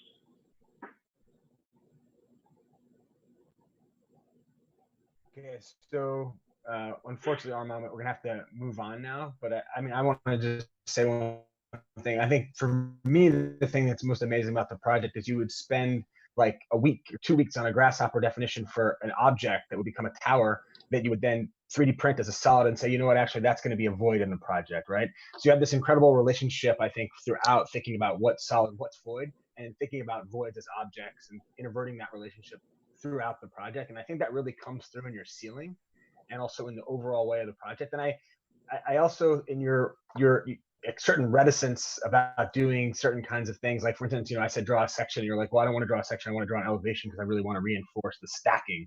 And so you had a kind of set of ideas that you were really rigorous about, and so I really respect that. And I think the overall project is fantastic, and I love this last drawing so much with the ceiling, as Andrew pointed out.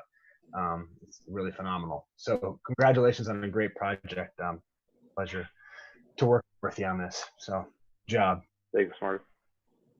So with that, we're halfway through it. Would anyone like to take a 5 to 10 minute break just to, or just keep? Yeah, let's take a 5 minute break. So yeah, we'll just meet back in 5 minutes, and then that will be back on schedule. All right, sound good.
Hello.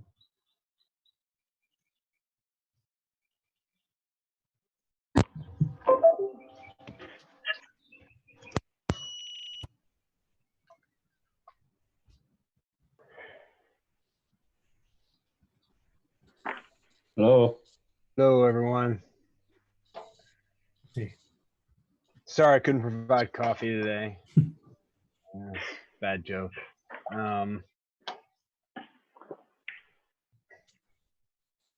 Okay, so I'm gonna oh, I just pasted the new link into concept board for the next one. I'm gonna be looking at Christians next.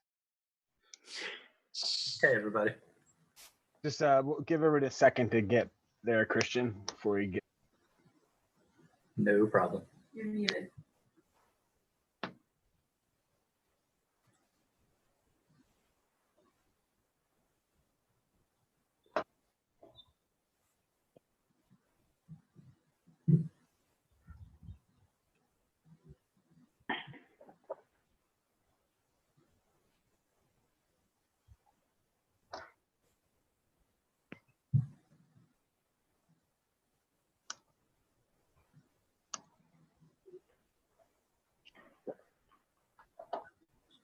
All right, everyone's here. Okay, so Brandon, why don't you take moderation and start? I mean, sorry, Brandon.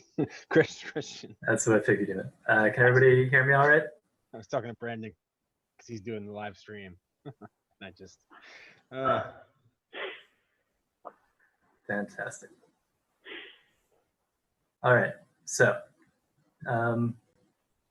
in the fall of 2019, my topic of study was this idea of collision of systems, and my research turned up a range of buildings that demonstrated this idea.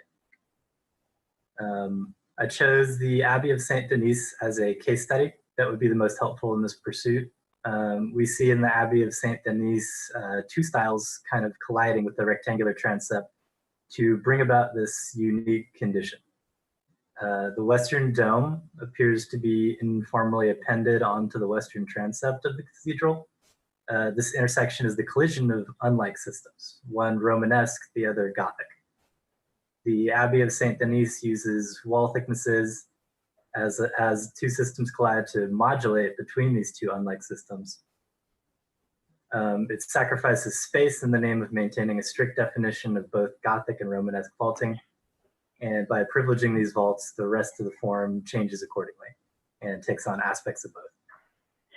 The Gothic vault is structured by light-infused ribbed arches and contrasts with the massive, undifferentiated dome of the Romanesque mortuary. One is defined by lines and the other by volume. As the styles merge together at the point of intersection, aspects of volume and line are intermingled, producing an architecture of both.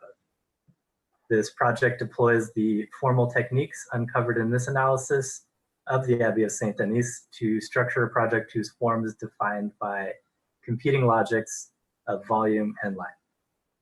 So this fragment is the first foray into understanding this concept in both 2D and 3D. Much of the sectional information about the Abbey had to be extrapolated from building techniques of the time period. This drawing represents kind of the finished analysis of the fragment and now clearly is defining the logic of my focus, volume and line.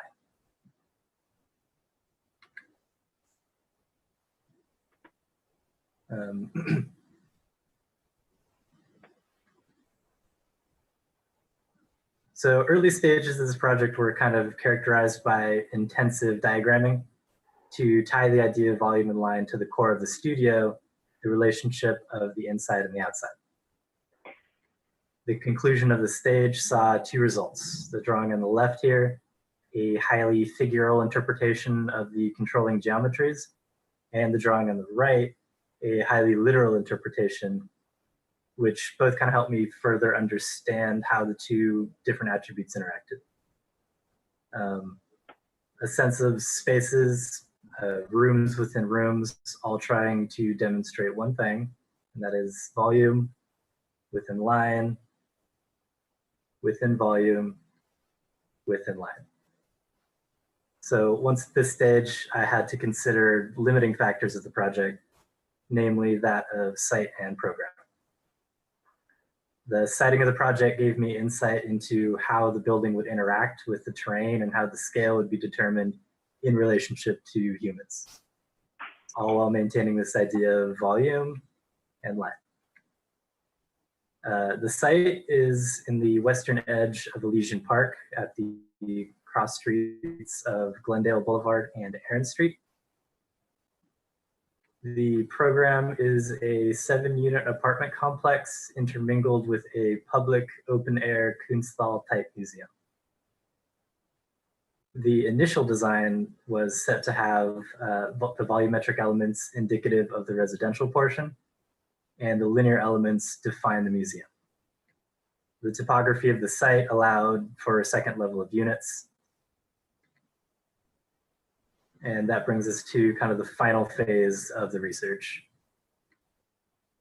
The language of the domes rings true in both line and volume, and going a step further, an experiment to see how line becomes volume, how these elements infect and influence each other.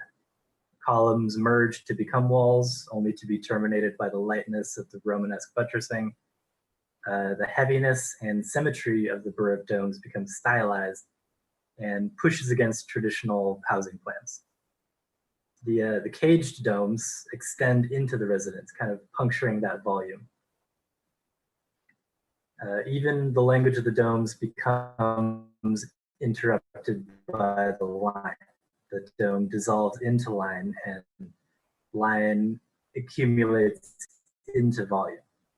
An influence of the Abbey of Saint Denis is still and reapplied in new ways.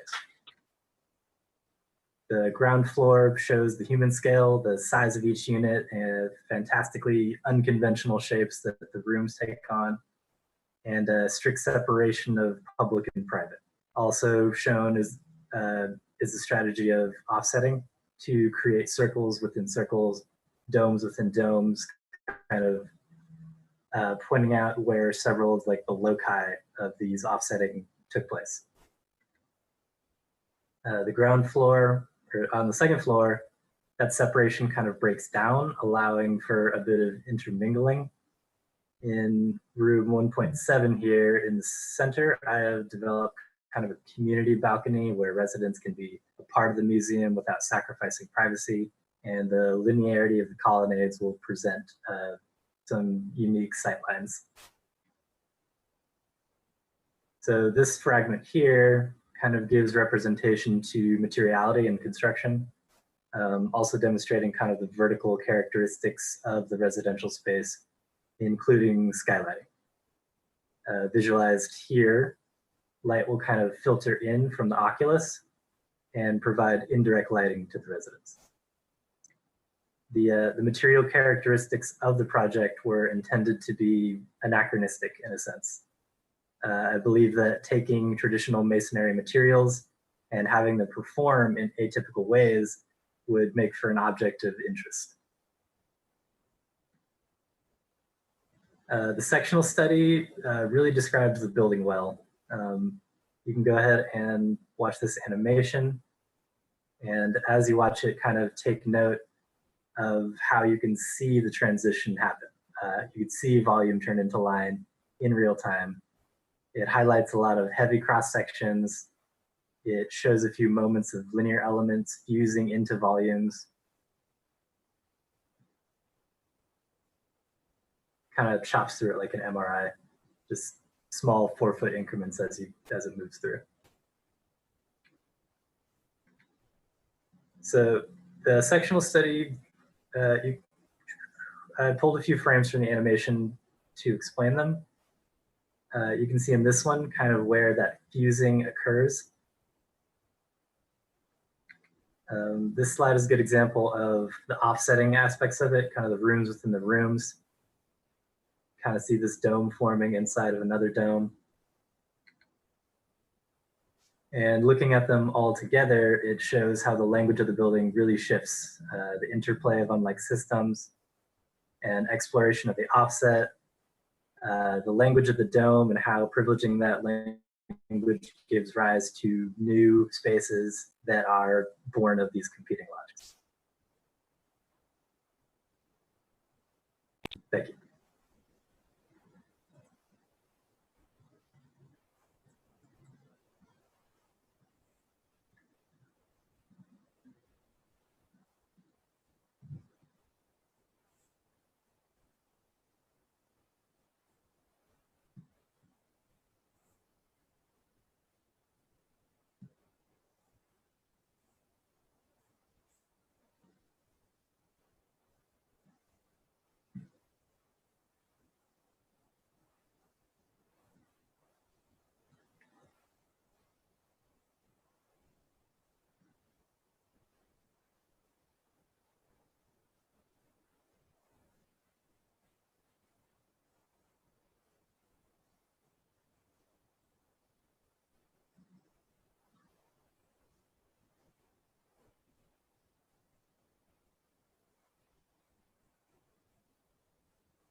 I guess I'll start. Sure. Christian, I really appreciate your presentation. You're very concise for a presentation, clarified every single drawings I have questions with, so good job. I find the oblique drawing extremely fascinating, the plan oblique in your column G, where it's clearly visible that you are translating the column in plan, which we read as a dot, right? And then later on transition into becoming a wall, which is a line. But then your problem doesn't just stop there. I think you also deal with, you call it the two systems colliding into each other. Yes. But whereas you elegantly solve that problem by a simple rotation. So if I'm looking at your floor plans, the two elongated oval has this elegantly rotation that is actually encompassed in a larger circle right in the middle of the two form. So that as a computational and an architectural solution, I think that's really, really elegantly done. And then I do also appreciate the way that you talked about the different program where the museum in the front and the residential in the back, which is also formed by the hillside, which is clearly a site consideration that you have taken into account. And because the project is relatively small compared to your peers, that you are capable of addressing into details like patio, balcony that you can look out to the public program without the sacrifice of privacy. So I just want to commend you in the holistic and comprehensiveness of the project. Really, really well done. Thank you.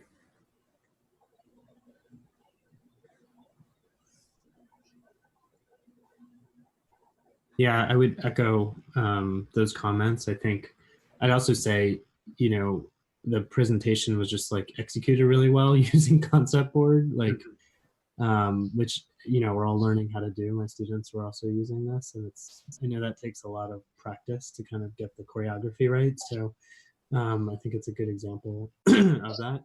I find the project really interesting for a number of reasons. I think one, I definitely think you benefited from a smaller scale because you were able to kind of just get more specific in some of these areas.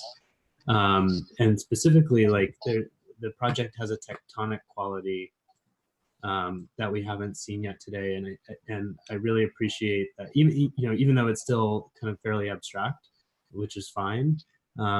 You've taken us into on the right. You've taken us into the space, and it's still a kind of sectional drawing, but there's a scale figure. We can start to understand or imagine the spatial qualities, which I think is really helpful.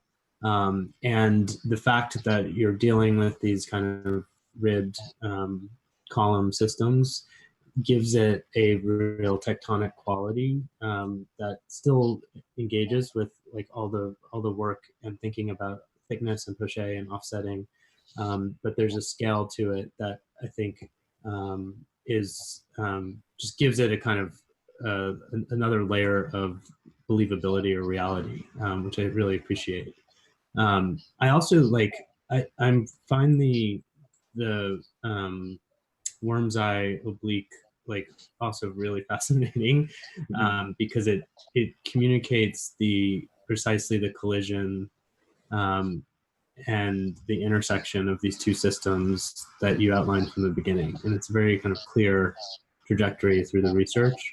It reminded me, for some reason, I started thinking of the Venturi Scott Brown Sainsbury wing in London, the addition to the National Gallery, which is often cited, for the exterior kind of gradient from the like classical to the modern, so to speak.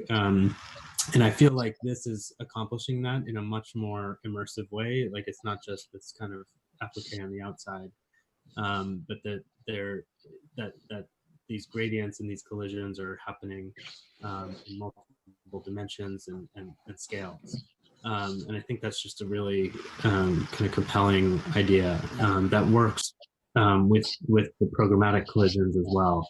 I'd be interested to see like a section going the other way. Maybe you have it and I missed it, but like the serial sections kind of go through from, they're very clear in terms of the transition from the public space to the private space, but it'd be interesting to see the cross section the other way.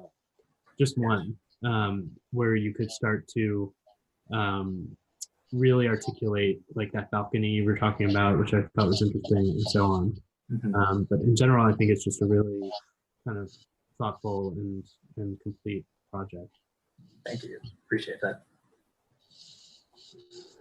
Yeah, I'll agree with what's been said as well. There's a cohesiveness from start to finish by identifying that moment between the Gothic and the Romanesque, and that kind of odd poche resolution of those two things coming together, and then following it through the entire way. And you did a good job presenting also that moment of crises where you had these two plans, one very abstract, well, they're both abstract, but one completely abstract with the kind of petals, and then the other one having more of the language, and you chose wisely. That's much more interest in the architecture coming from architecture rather than coming from pure abstraction. The most interesting drawing for me, just to maybe add one last thought, is this. I understand it right. It's a XYZ cut. This one right here. In column J there. Yeah, it's so you're getting the plan cut, and then it moves to a vertical section, and then there's also one in perpendicular to that as well. That's right. Because it's that little pocket that's opening up in there. I think this is maybe another possibility for the poche to be the pocket of space between shells.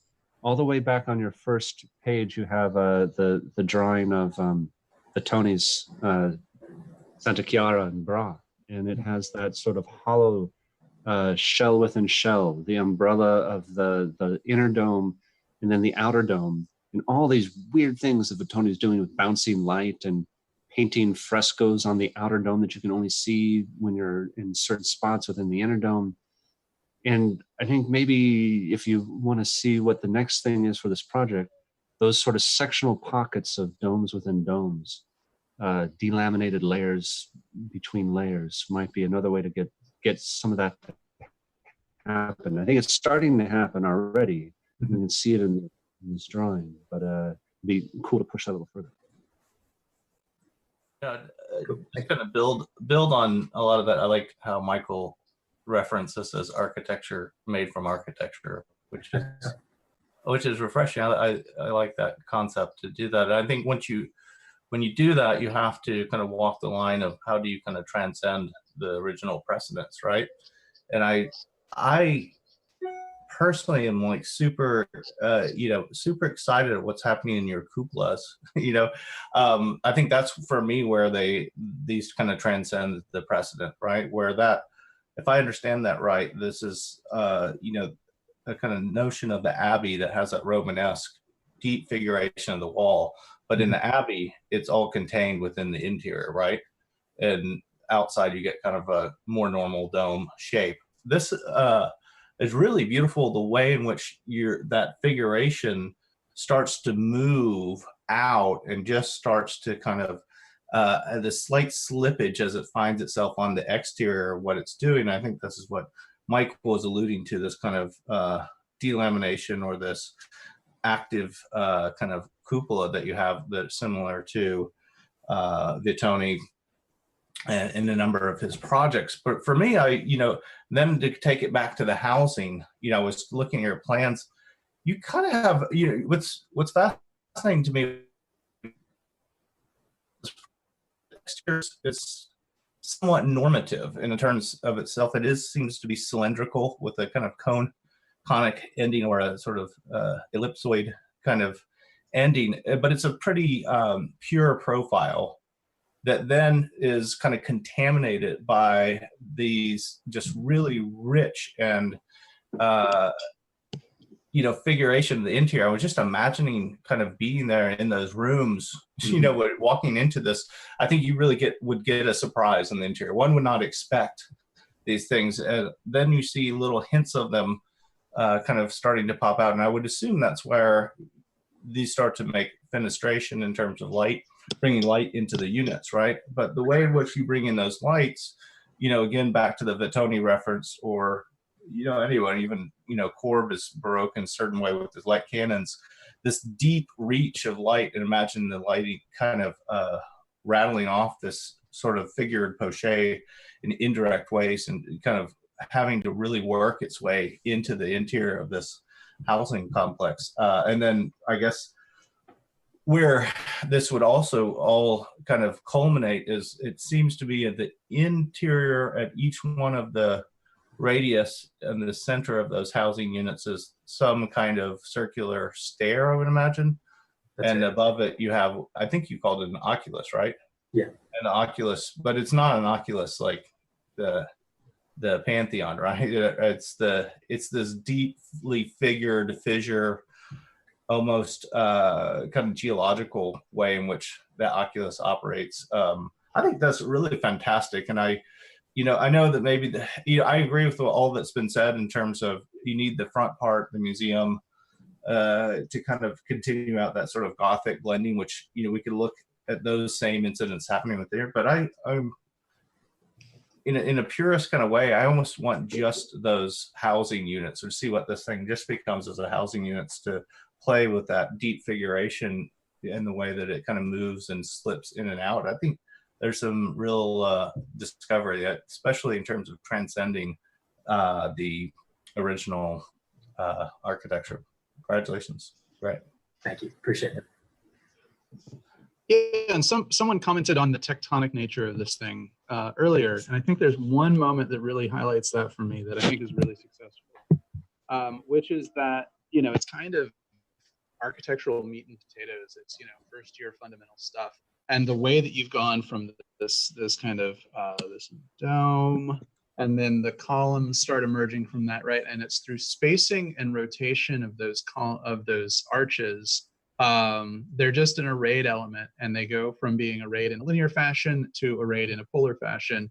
And it's through just the spacing, the repetition and rotation of each of those that you create a spatial gradient between enclosed space to open public space of filtration through from the street. And I think that maybe that isn't, you know, again, it's almost 1A kind of form, space, and order kind of derived stuff, that you just look at the consequence of a single move like that. But it's that it's so well controlled and so well chosen, and there's attention to detail of this as form and as architecture, as space, and as you know, the volumetric versus linear arrangements and relationships that you highlighted from the very beginning. And I think that moment for me is where this really kind of crystallizes and says, okay, this is the product of some real attention to consequence of the operation. And it's just really super successful for me. So thank you. Got to stick to your fundamentals. Yeah, exactly. Thank you. Appreciate it. Hey, Mark, do we have a second, or are we moving on? Oh, yeah, we have close. Yeah, we have about 45 seconds left. So. Okay. Yeah. Does anybody mind if I moderate just for a second? I just wanted to Sure. zoom in on something. And I think it's just beautifully skillful project. And I've been thinking a lot about the line and its clustering to actually form what we can consider another line, which is the arch. And then how that turns in, because of the clustering, you have the ability to kind of lump them together differently in order to create a surface. And then that surface, you know, this moment right here is the one I want to pick up on a little bit. And we can look at it maybe from the other view as well here.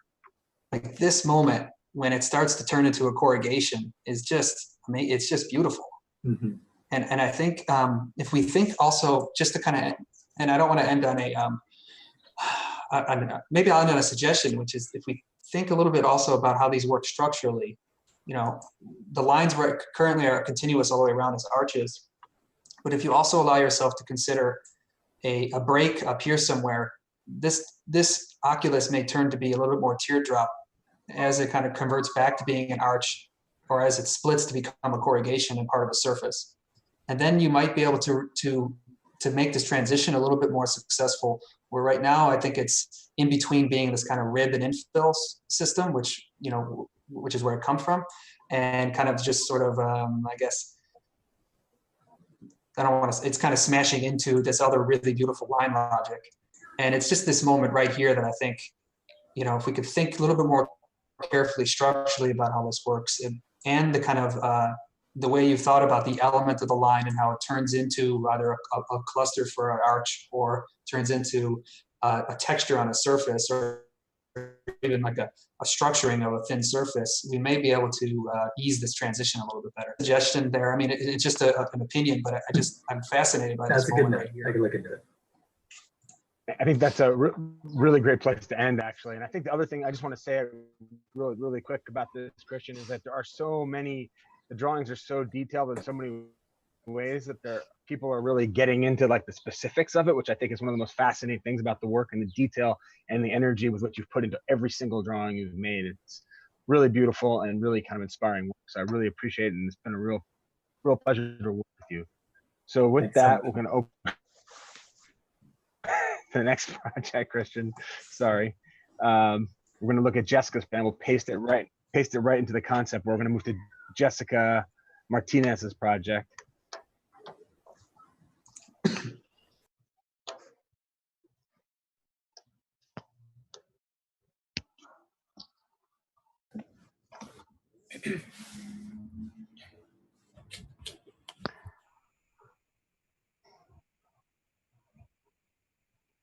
See if he's here yet. I think looks like, yep, we got a lot of people in there now. I see a lot of arrows. So let's start.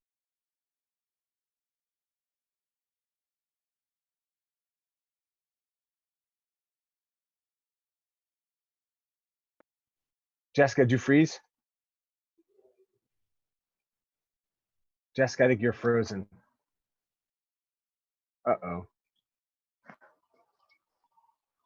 Did we lose? You there, Jessica?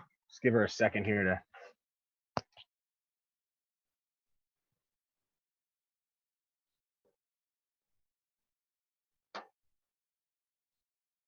I think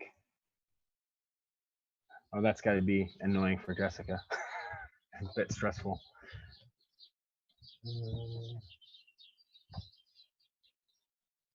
Let's give her a minute and see if she's okay. If not, we can maybe switch the and then.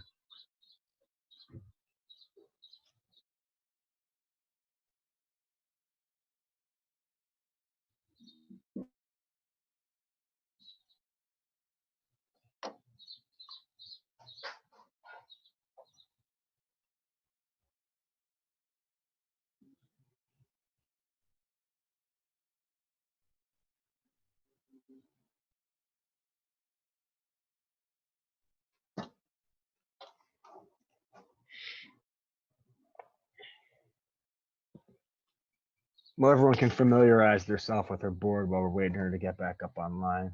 Play the animations.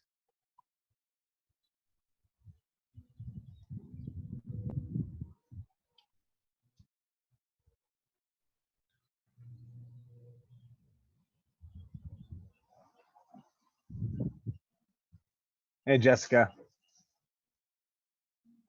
Hi everyone, I'm sorry about Don't that. worry. That's the only inconvenient about this. Okay, well, give me 1 second. Let me just go back to my board. Yeah, don't worry. We're all here. Don't worry about it. Not a big deal. Everyone understands. It's totally standard. It's happened to me. Okay, perfect. Let me just reload my board. 1 second.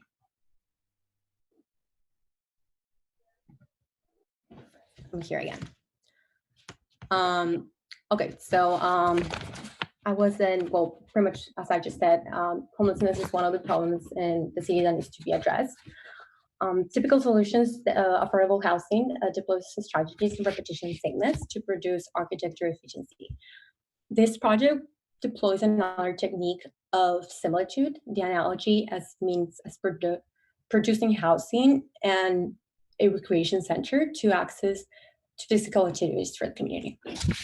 After a couple of research on different buildings, in particular cathedrals, I was very interested about like the connections and those like spaces that were created and how they were compared to occupiable spaces. The one that most got my attention was the Aachen Cathedral in Germany, which is this one. The Aachen Cathedral is an example of how analogous figures can relate to one another through the adaptation of a central body. This connection between the central plan objects from different eras and different styles, it maintains the use of analogous polygons, which that brings up to how my overall design process started, which was by the intersection of three completely different shapes, which is my analogous, and how those intersections will be proposing for the element. The following was to like deeply like analyze every component of how it was created that for the element. As you can see, there's like like the overall diagram that was like intersecting the shapes. So in that way, I kind of like point out and specific spaces that were converted as part of my original design process. And lastly, it was the 3D part, which it was a series of diagrams that they were defined, different intersections within the overall figures that I have on the original diagram, proposing multiple connections in between each other. As you can see, what was like my most interest was like how those connections were created and how all those spaces could become occupable space. This process influenced my design by developing a series of diagrams and different massings of a combination of the three of them. And it was mostly about like those connections, those intersections that lead my whole design.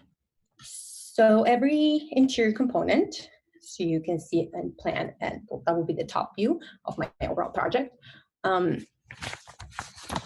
Every component becomes its own individual identity that will be reflected in plan, as you can see here, sections, and as well in the roof and a little. The project will be located in a particular street road, which is one of the well-known area from homelessness.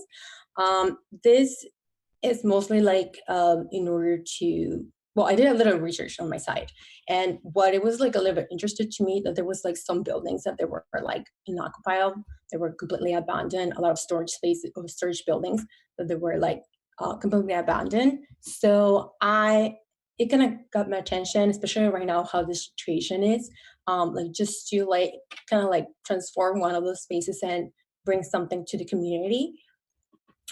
And this animation, you can see the difference in between like the interior and the exterior, and how it creates like some spaces that will develop in my plans.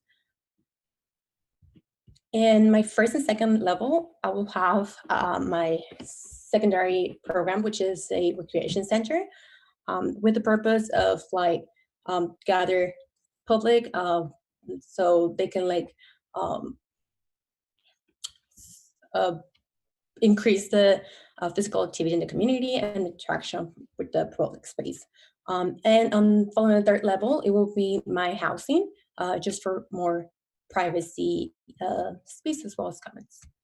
And the section, I'll kind of went back a little bit to my 3D analysis figures and put it like into my same design that I had, and it created like some interest spaces that they were like a little bit more on my attention, were more about like, we're defining about more the complexity of the interior and how was like mostly influenced every single space, which you can see here in my sections. The program will be surrounded for a central body, a central void that goes through all my levels with different purposes. One was to break a little bit the flatness of my building, also to bring natural lighting and ventilation to my building. And in that being said, well, these ones are some chunks about the experiential in between the interior and exterior of my building, which it was like mostly like what it was everything about. To conclude, my analogous figures can be related to one another and develop its own identity between interior and exterior.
Hey, Jessica, thank you for the presentation. Can I just want to ask, you ended with something that I've been looking for. You ended with the note about the interior and exterior and that relationship. And I look at San Carlino, and I think, you know, maybe making a link there. And then I've been looking through the work just to try to understand how you've arrived at some of the first of all, the formal, you know, kind of, you called them chunks, but these kind of formal pieces that interlock together in the spaces. And in the section, I'm wondering if you would you agree that the section maybe reads like a bit more of a more traditional relationship between interior and exterior, maybe less so of what you were. Well, let me first ask to maybe repeat the final kind of statement about your intention over you know, how we kind of experience, let's say, the poche, especially in section the columns. I guess it's the second last section there, just above the video. Yeah, that's where you are, right? Where the person's walking into the poche here. That's the one moment I think where I start to read what you're saying pretty well. But I just thought we could maybe build on that a little bit more. The section here, I think I'm drawn mostly to the section here, and in many projects I was drawn a little bit like more initially to the plan. So I just wanted to kind of start the conversation around your final, that kind of last point you made, and also the development of the section. Yeah. Well, I think one of like where's my midterm, I was like having like my whole project like in a pancake way. So I wanted to introduce a little bit of my. If you go back to my diagrams that I did, this one, there were some interested combinations and intersections in 3D that I went back and kind of like and combined them together, and it was completely creating like something completely different. So in my case, I think it's sectional, because if you see like my sections animations, you can see how every completely section is different, and there's like different moments that they're like going through my whole building that are like completely interesting. And one of my struggles like in plan, it was like to fit the right sizes on my recreation center, because they're mostly like standard sizes of like courts and stuff. So it was like something, it was like an interesting like intersection, like a combination between them. Just to build on it, I think that's where I'm at. Yeah, I think because you know, when you look at San Carlo, especially, you know, the experience of the depth of the poche and the pockets that are created in the wall, and also the role that they play on the exterior of the building, you know, is like, again, I think similar to some of the sections. Maybe there are some of the things that are being applied in your section, but I don't know that the analysis reads that way for me right now. The analysis seems like kind of shells that are intersecting, but the mass has been removed. You know, the mass is gone, and then somehow you find you find a way to get the mass back. And yeah, I'm just looking for maybe it's this drawing here, that the center, yeah, kind of center column just above the video, where again we started. So I think it's a successful move. Basically, my point is to just say, like, from the analysis and moving forward, the move to kind of fill in some of those, I guess, some of the space left behind from that intersecting of surfaces to get more at the kind of solid again, I think led to some really interesting spaces along the exterior elevation that in and of themselves are inhabitable, hopefully, and in interesting and unique ways in and of themselves. I mean, we don't always have to have a space just for an entry. They may just be little pockets of space for the urban, you know, kind of, or just for the, you know, for the role they play along the street. You know, and again, linking it back a little bit to San Carlos. So I'm interested in what's being implied in the section and these chunks, especially when you bring the mass back into it. I really appreciate that move, you know, from the analysis forward.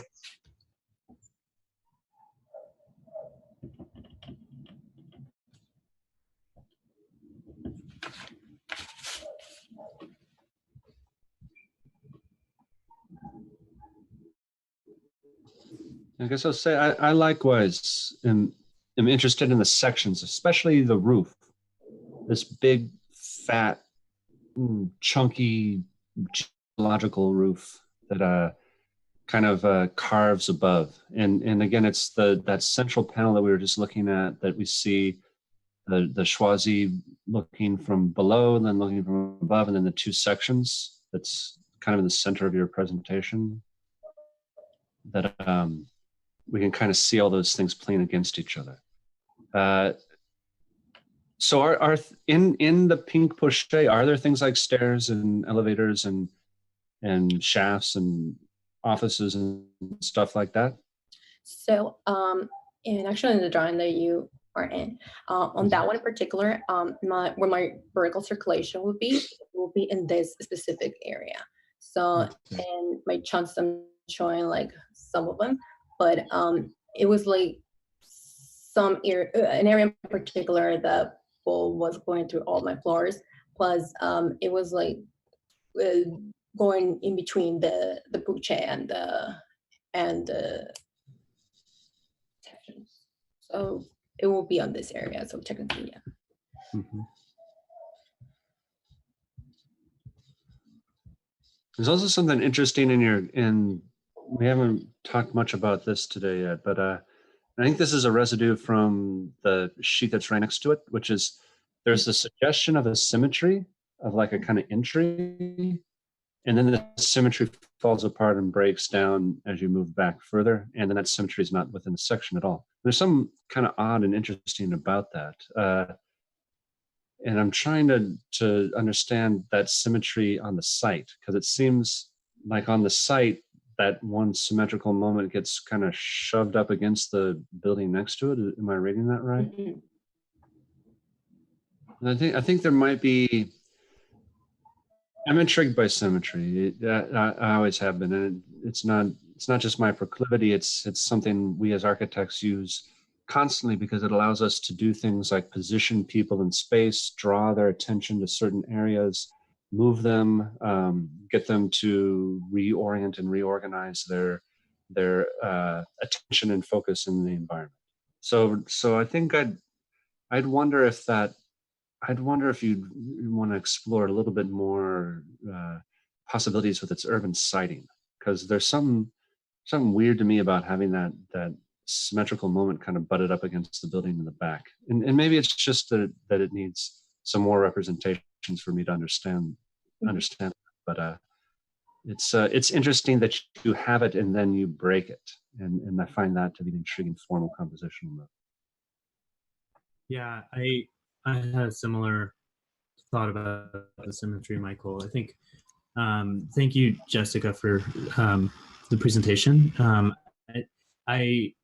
I appreciate the development in the sections. I think the sections are at a point where I think they're more important now for the project than some plans. And I think that's different than some of the other projects we've seen today, and I appreciate that. I was struck when you started talking about the struggle to fit these like kind of regulation size programs into the geometry you're working with, right? So say the pool, the basketball court, the racquetball court. And that's also different than some of the other projects that are, housing certainly has kind of dimensional constraints, but it's more granular, and like these are literally like, the basketball court has to be rectangular, it has to be a certain size, and so on. And I feel like those constraints might be something that there could be more, like the tension between the regulation size basketball court and your system could be more pronounced in the project, and both inside, but also like Michael was saying on the outside, like how the building is sited in the site. And it feels a little bit like a kind of object right now, except for that back part where it backs up against the building. But it might be interesting to think about your logics in tension or in kind of collision with these like these simpler rectangular volumes that you would need to make these spaces work. and yet still kind of maintaining the symmetrical organization that you have in plan. Like the pool and the racquetball court in plan are kind of almost the same size right now and the same angle orientation. And yeah, so I think that's something that I think could be really interesting with this project, is really like these kind of recreational facilities inside that come with like predetermined or prescribed volumes that you have to incorporate, right? Or else they don't work as a basketball court and so on. And the collision between those volumes and your volumetric strategies kind of produce interesting moments of tension. And I think that might be one way to think through the project, to present it. Yeah. Yeah, Jessica, I was drawn to your initial analysis of what you are, all of these small appendages to these larger spaces that you're kind of pulling off, and they are always exciting because they have, I think in all of them they have circulation, right? They have stairs in every single one except for maybe first one, but all of those pieces of these kind of service spaces to this larger, bigger volume, and then going through, you have produced these kind of poche offsets that seems to have the ambition, especially kind of in section, how some are left off and some are still on, to have these kind of appendages to these larger spaces. I think the basketball court and the common area pools is starting to work. I think, maybe alluding back to Michael's question, are there stairs and everything happening within that kind of pink post? You have opportunity to rethink and restructure the housing to a certain extent, right? Because the housing you have right now is just divided in rooms, right? It doesn't have any cores, any kitchens, any circulation really in it, right? And I wonder, if these pink pieces can be like more have a kind of more explicit relationship to the kind of functions that you pulled off of the original buildings, right? What would that be in housing? What would these other things that would kind of help those living spaces that you could start to exile out to the perimeter, and I imagine you would have a housing project, maybe they're the kitchen cores or something, or they're the bathrooms or something like that would start to get pushed out. I'm thinking of, there's a house by Winka Dubeldown, who I'm trying to think of I think it's called Gypsy Trail Residence. It's interesting where there's a core in the middle that has all of the programs and the rooms surround it. But when you get up to the top part, the core pushes all the way out, and it's almost like the core regurgitates itself. So usually these things are found on the interior, push out, and you end up with a bathroom on the outside overlooking the lake with the most privileged view with a glass shower, right? So there's kind of some interesting taboo, the idea and that you would be nude fully in your bathroom than on the exterior and kind of having the most privileged view of the house or something like that. And I think there's still room within the project to think about what those kind of spaces would be that get kind of regurgitated and kind of pushed to the exterior in these kind of odd appendage. What are these things to do? And I think you could probably think of that way on the lower floor plan too, with pools and these kind of things. What are these other service spaces, auxiliary, is it the locker rooms that get pushed out to the outside? All of these kind of things to start to do that. I think it could become really rich if you start to really invest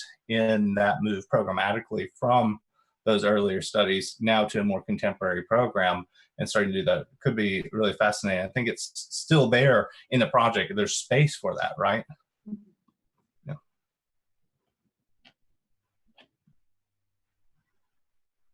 Okay. Oh, go ahead, Carmela. Just last. Yeah, I just want to say, maybe I'm too familiar with the process, Jessica, that since I've taught with Mark in the second year, that there is a difficult whole to grasp. how to control what geometry, what profile line you would use to sweep the overall shell, and then to create the individual room in the middle. And in the process of translating your original geometry, some fundamental of the form is lost, right? So I'm still unfortunately intrigued by your second column, the first image, where your the three analogous figures that intersect each other. That I think that image actually described your interest more, where you talked about the differentiation between interior and exterior, where that is almost lost in translation in the middle of trying to just have a spatial organization in the plan. So I would really look back to that diagram and implement that in your section, and to see what other missing qualities that are potential that you already have started to develop and implement it back together. Thanks, Carmelia. So Jessica, thank you very much for all your work. Thanks everybody. We have one more to do, but I just want to say, Jessica, I think one of I mean, unfortunately, you've had to work with me 3 times, so I apologize for that. That's too much of me. But I think that, I think that you began with this Aachen Cathedral on it, and you first very much struggled, but what am I going to do with this? What am I going to do with this? The relationship seems so simple, but you just kept drawing it and finding more and more richness in that. And this diagram, this column that Carmelia pointed out, I think it's a really great place to end, because I do think all of the strength of the project really relies on some of the diagrams you generated in that initial exploration of the relationship of what you were calling analogous polygons. And the kind of intensity of the drawing process and the rigor that you brought to it was really fascinating. I also am really, really pleased with your animations. I think they're really, really strong as studies of the kind of varying polygonal shapes of the work. So great work and congratulations. It's been a pleasure working with you. Thank you. And now we have to move on to our last project of the day, and we'll probably be about 10 minutes over, everyone. I do apologize. But I'm going to paste the link right now, and we're going to look at Christine's. And this one is sited at Dodger Stadium, which is directly behind me, like literally like it's that way. I'm sitting right next to it, so I figured I'd point that out.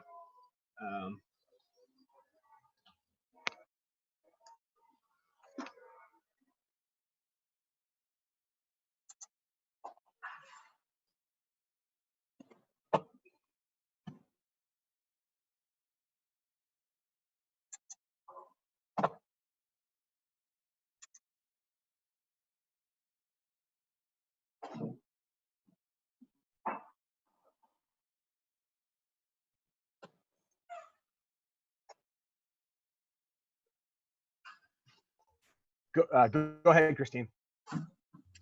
So hi, my name is Christine. My thesis title is Excessive Poche. In contemporary architecture, thickness is no longer a significant aspect of a building. The transitional space between the inside and the outside, the wall, has been demoted to a thin membrane of mechanical and structural efficiency. In my research, analysis of geometric and formal differences between the interior and exterior line of wall, a big part was a set of Armenian churches and monasteries of different centuries. And one in particular is the monastery of Ani, built in 10th century, located in old Armenian city of Ani, now part of Turkey, which is this building. The monastery has a very compelling relationship of interior and exterior spaces and the curvilinear and rectilinear sectional geometric qualities. The monastery of Ani has an excessive poche of space between the interior and exterior, with a centralized dominant interior space allocated for worship. Taking the geometric and spatial qualities of the precedent, the project explores excessive poche through proposal of a massive enclosure around one of most Los Angeles iconic structures at the Dodger Stadium. built in 1962 on land originally taken by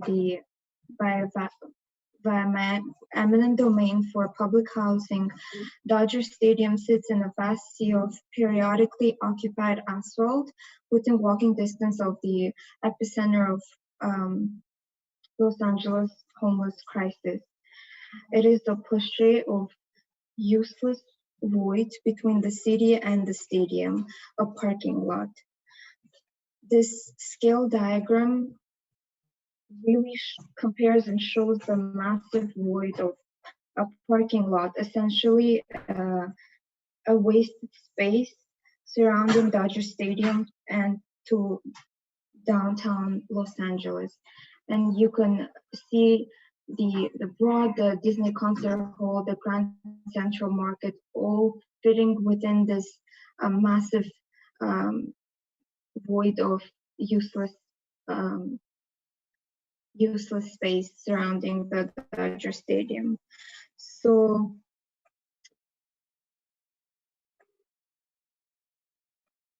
in the process of analyzing these layers and layers of Poche and the programmatic and a lot of fun provocations. So thanks.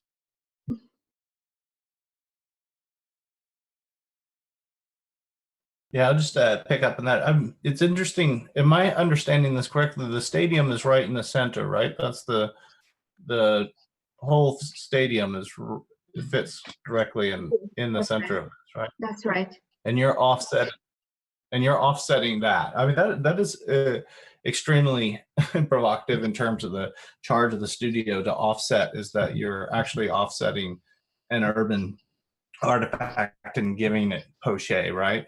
Mm-hmm. I was wondering, I've worked on a few stadiums in my time as well. It's an interesting idea for a retrofit for a stadium, right? In your stadium section, there seems to be a lot of work on the kind of lower portion of that poche, but then it seems like up towards the top and the roof, doesn't seem to be anything programmed in that poche, right?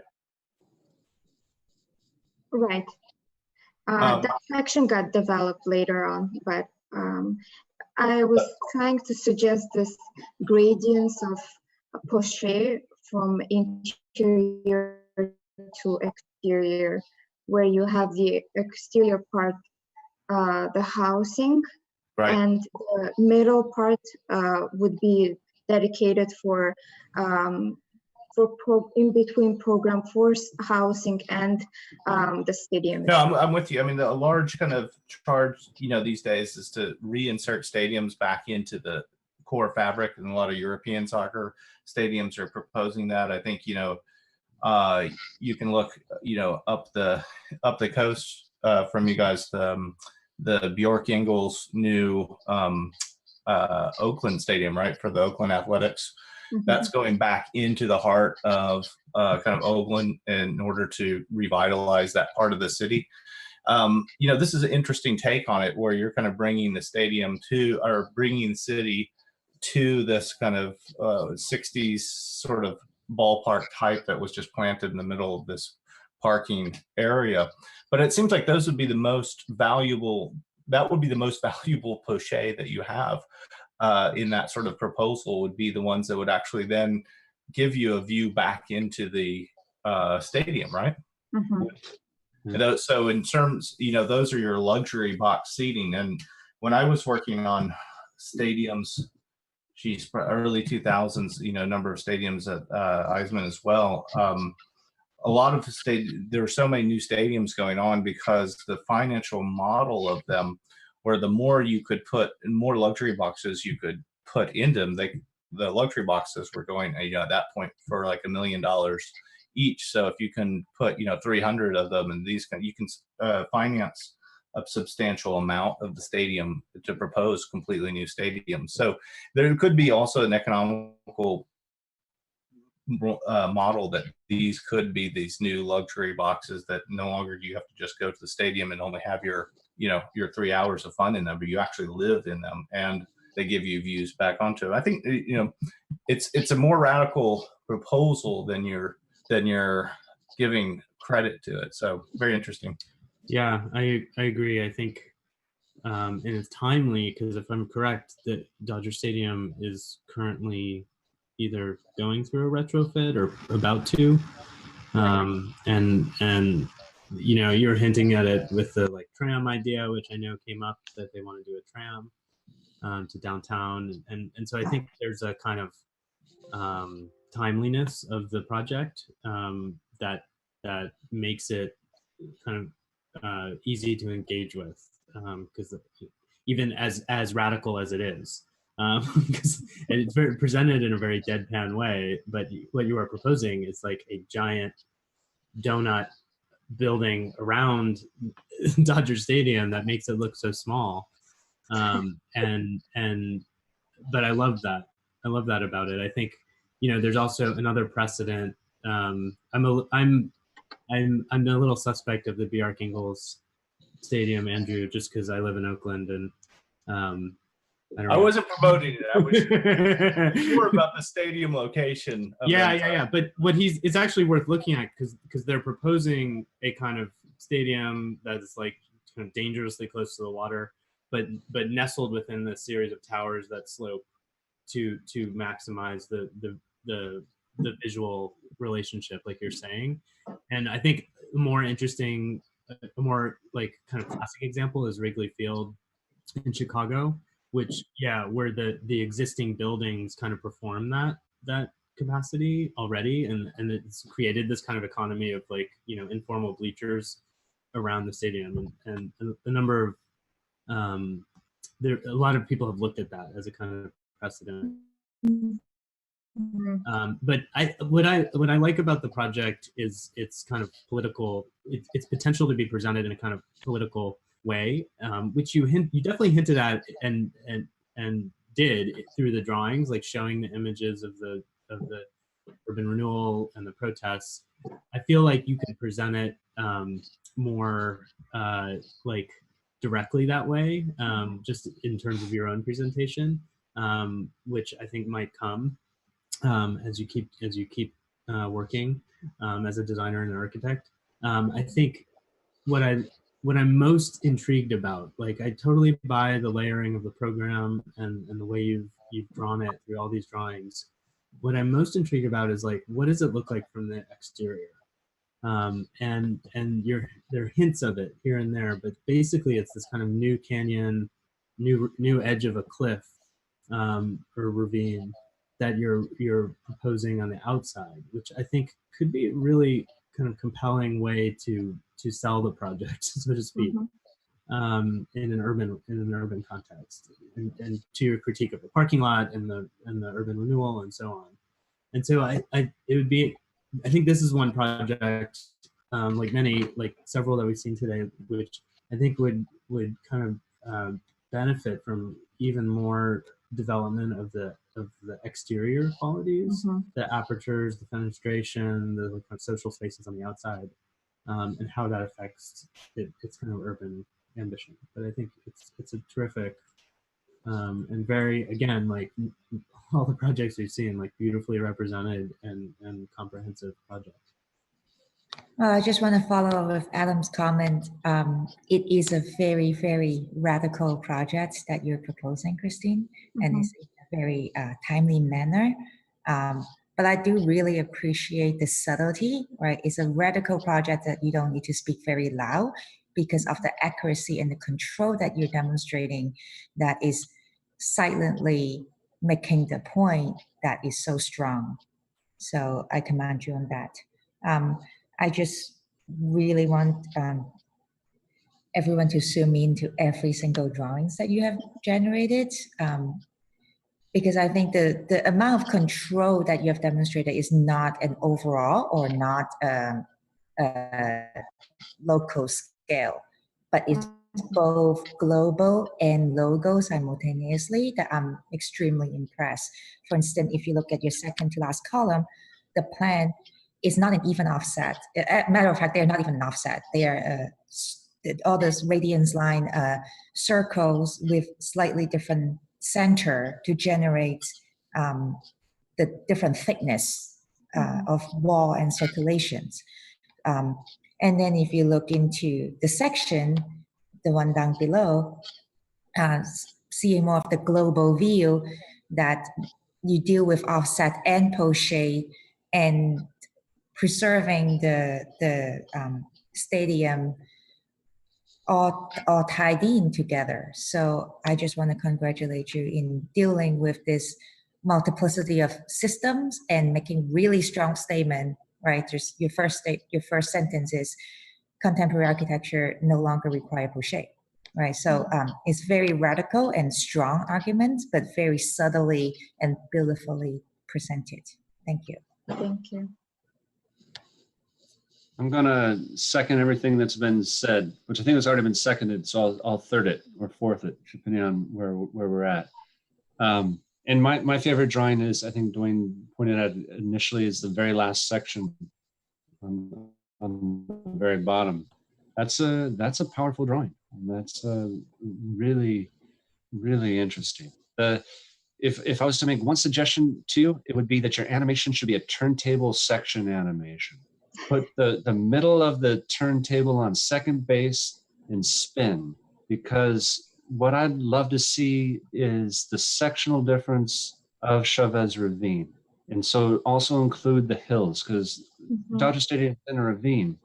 And it has this wonderful section when you cut from home plate to the outfield where the parking lot terraces down. So parking lot's terracing as your building's terracing. And depending on where you are within that revolution, I think you'll find that there's some really strange site situations that you're already kind of intermixed in.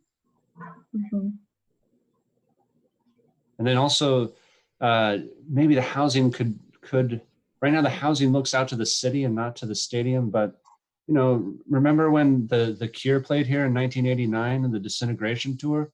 This would be a kind of amazing thing. You could be in your house and listen to Robert Smith. How old were you in 1989, Christine? 1989, 5 years old. Yeah, you could go see the Cure at 4 or 5. Oh, I saw Metallica when I was 13, and I think I was a little bit too young for that, but it was pretty great. Yeah. I won't add much. It's a wonderful project. I love the idea that Michael was just talking about with the section from second base or home plate. The scale of that, if you can identify the actual plate in the drawing, by zooming through, I mean, it's a really, this format would really be conducive to that, because we've been zooming in and out. But being able to go all the way from the plate all the way out to this, it would really scale the section for us. Also, the one thing that I really love also, and it was talked about in the beginning, but the culture of this thing, it is a really radical scale project. But it's for me, especially maybe because I'm in Buffalo and we really love our Bills here, and there's this this whole culture surrounding and it's just this ridiculous spectacle of the whole thing. And I really think that you're very clearly tapping into this being sort of plausible, just because of how unbelievably I guess ridiculous this has become. The kind of the spectacle of sporting. Maybe football is a little bit more so than baseball, but I find it less, I guess, radical on the cultural side of it, or the kind of the audacity of it in terms of a program to put housing around the stadium, and maybe a little bit more, of course, extreme maybe in terms of its scale, but somehow they match, and I just really think it's really clever. It's a really interesting idea. It's already been said. So yeah, I just wanted to also just appreciate the work and just jump in and say that. Congratulations. Thank you.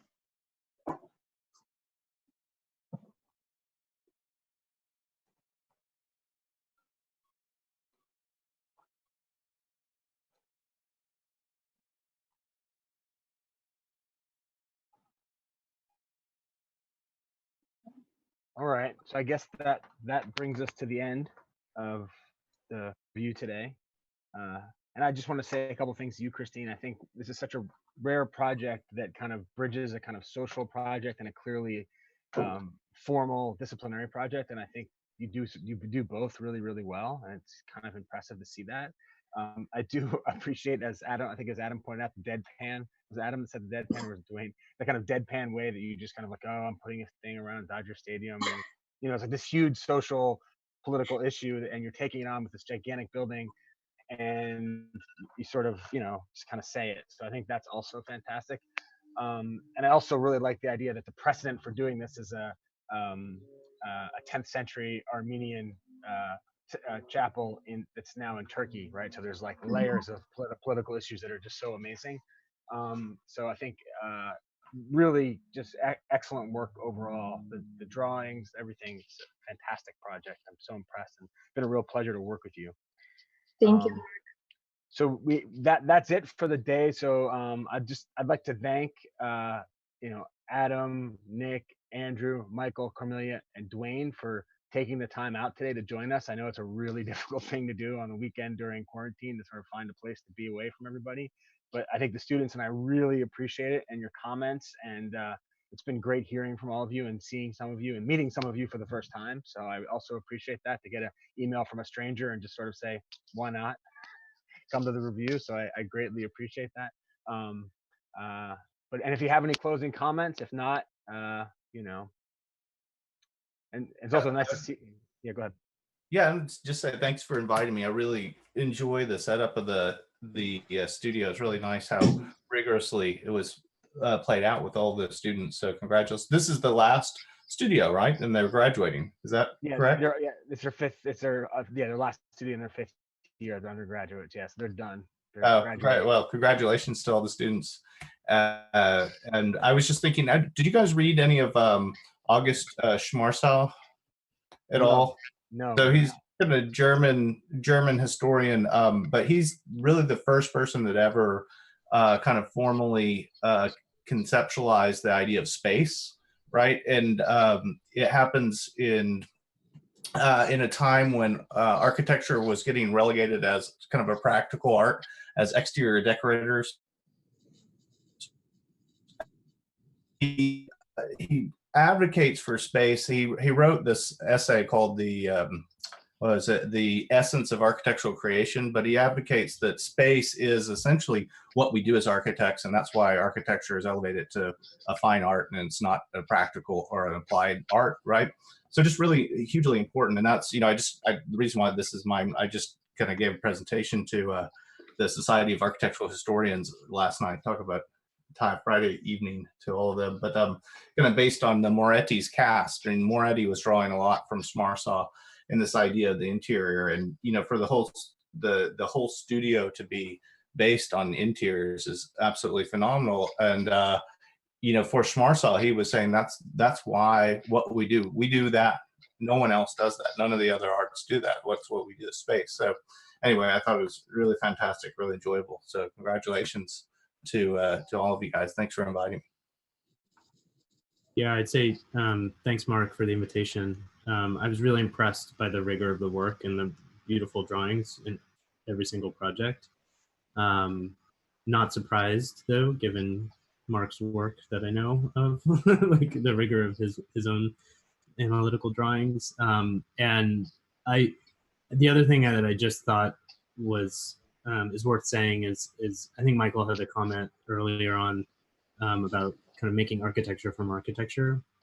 And I feel like these projects are such great examples of like ways to engage with precedent and history in a generative, productive, and fruitful way that kind of avoids or the kind of revivalist tendencies that sometimes we see in architecture. And I think that's just really important to point out, that you all kind of have a deep engagement with the research and the precedents, but have kind of created kind of new possibilities from them. And I think that's a really positive thing. So congratulations to all of you.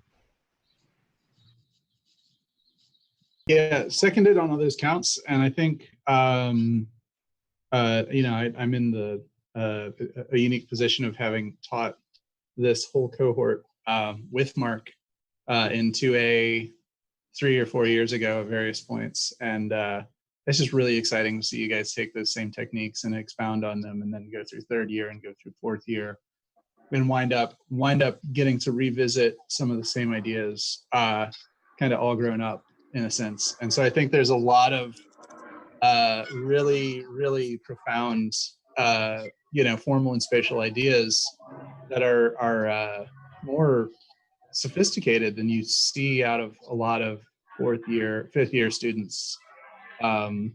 And that's just so great to me. And I just really like your guys' whole arc. And I'm just so proud of all of you, having seen so much of your education over the years. So thanks for all the hard work, y'all. Yeah, and I'll just say thanks again for the invitation, and great to see the work, and congratulations. I absolutely love Poche, and so if you're going to have a thesis and a studio and a project based all around Poche, I'm always in, or out, or in between, or something like that. The pocket. But thank you so much. It was great to see, and super fun to talk about it with everybody. Yeah, thanks, Mark, very much for the invitation. It was great hanging out with your students for the afternoon, and meeting all the rest of the critics as well. I'm really looking forward to Sunday to crossing paths with you all physically, and being able to do this again. I really enjoyed the rigor of the work, and I know that, Mark, you mentioned that you don't normally have a budget to fly people in, but any reason to get me out to LA, I'll pay for it. I'll just come down. And no, this is really fun, seriously, and I appreciate that being here. So yeah, hope to see you all again sometime. All right. Well, thank you, everyone, and enjoy the rest of your day. And and students, if you could just stick around and talk to me for a second. But everyone else, thank you. I really appreciate it, and I can't thank you enough for all your time. Really, I learned a lot today. Thanks. Take care. Good to see you guys. Thanks, guys. Bye. Bye.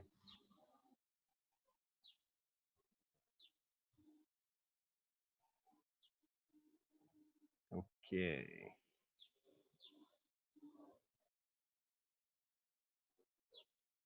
So everyone, we might still be live streamed right now, so gonna keep this short because we don't want to have a YouTube feed of all the. But I think is everyone here that presented today? We've got Nicholas, Jeremiah. Are you still here? Yep, I'm still here. Okay, so we got everybody that presented today. Wait, yeah, okay, great.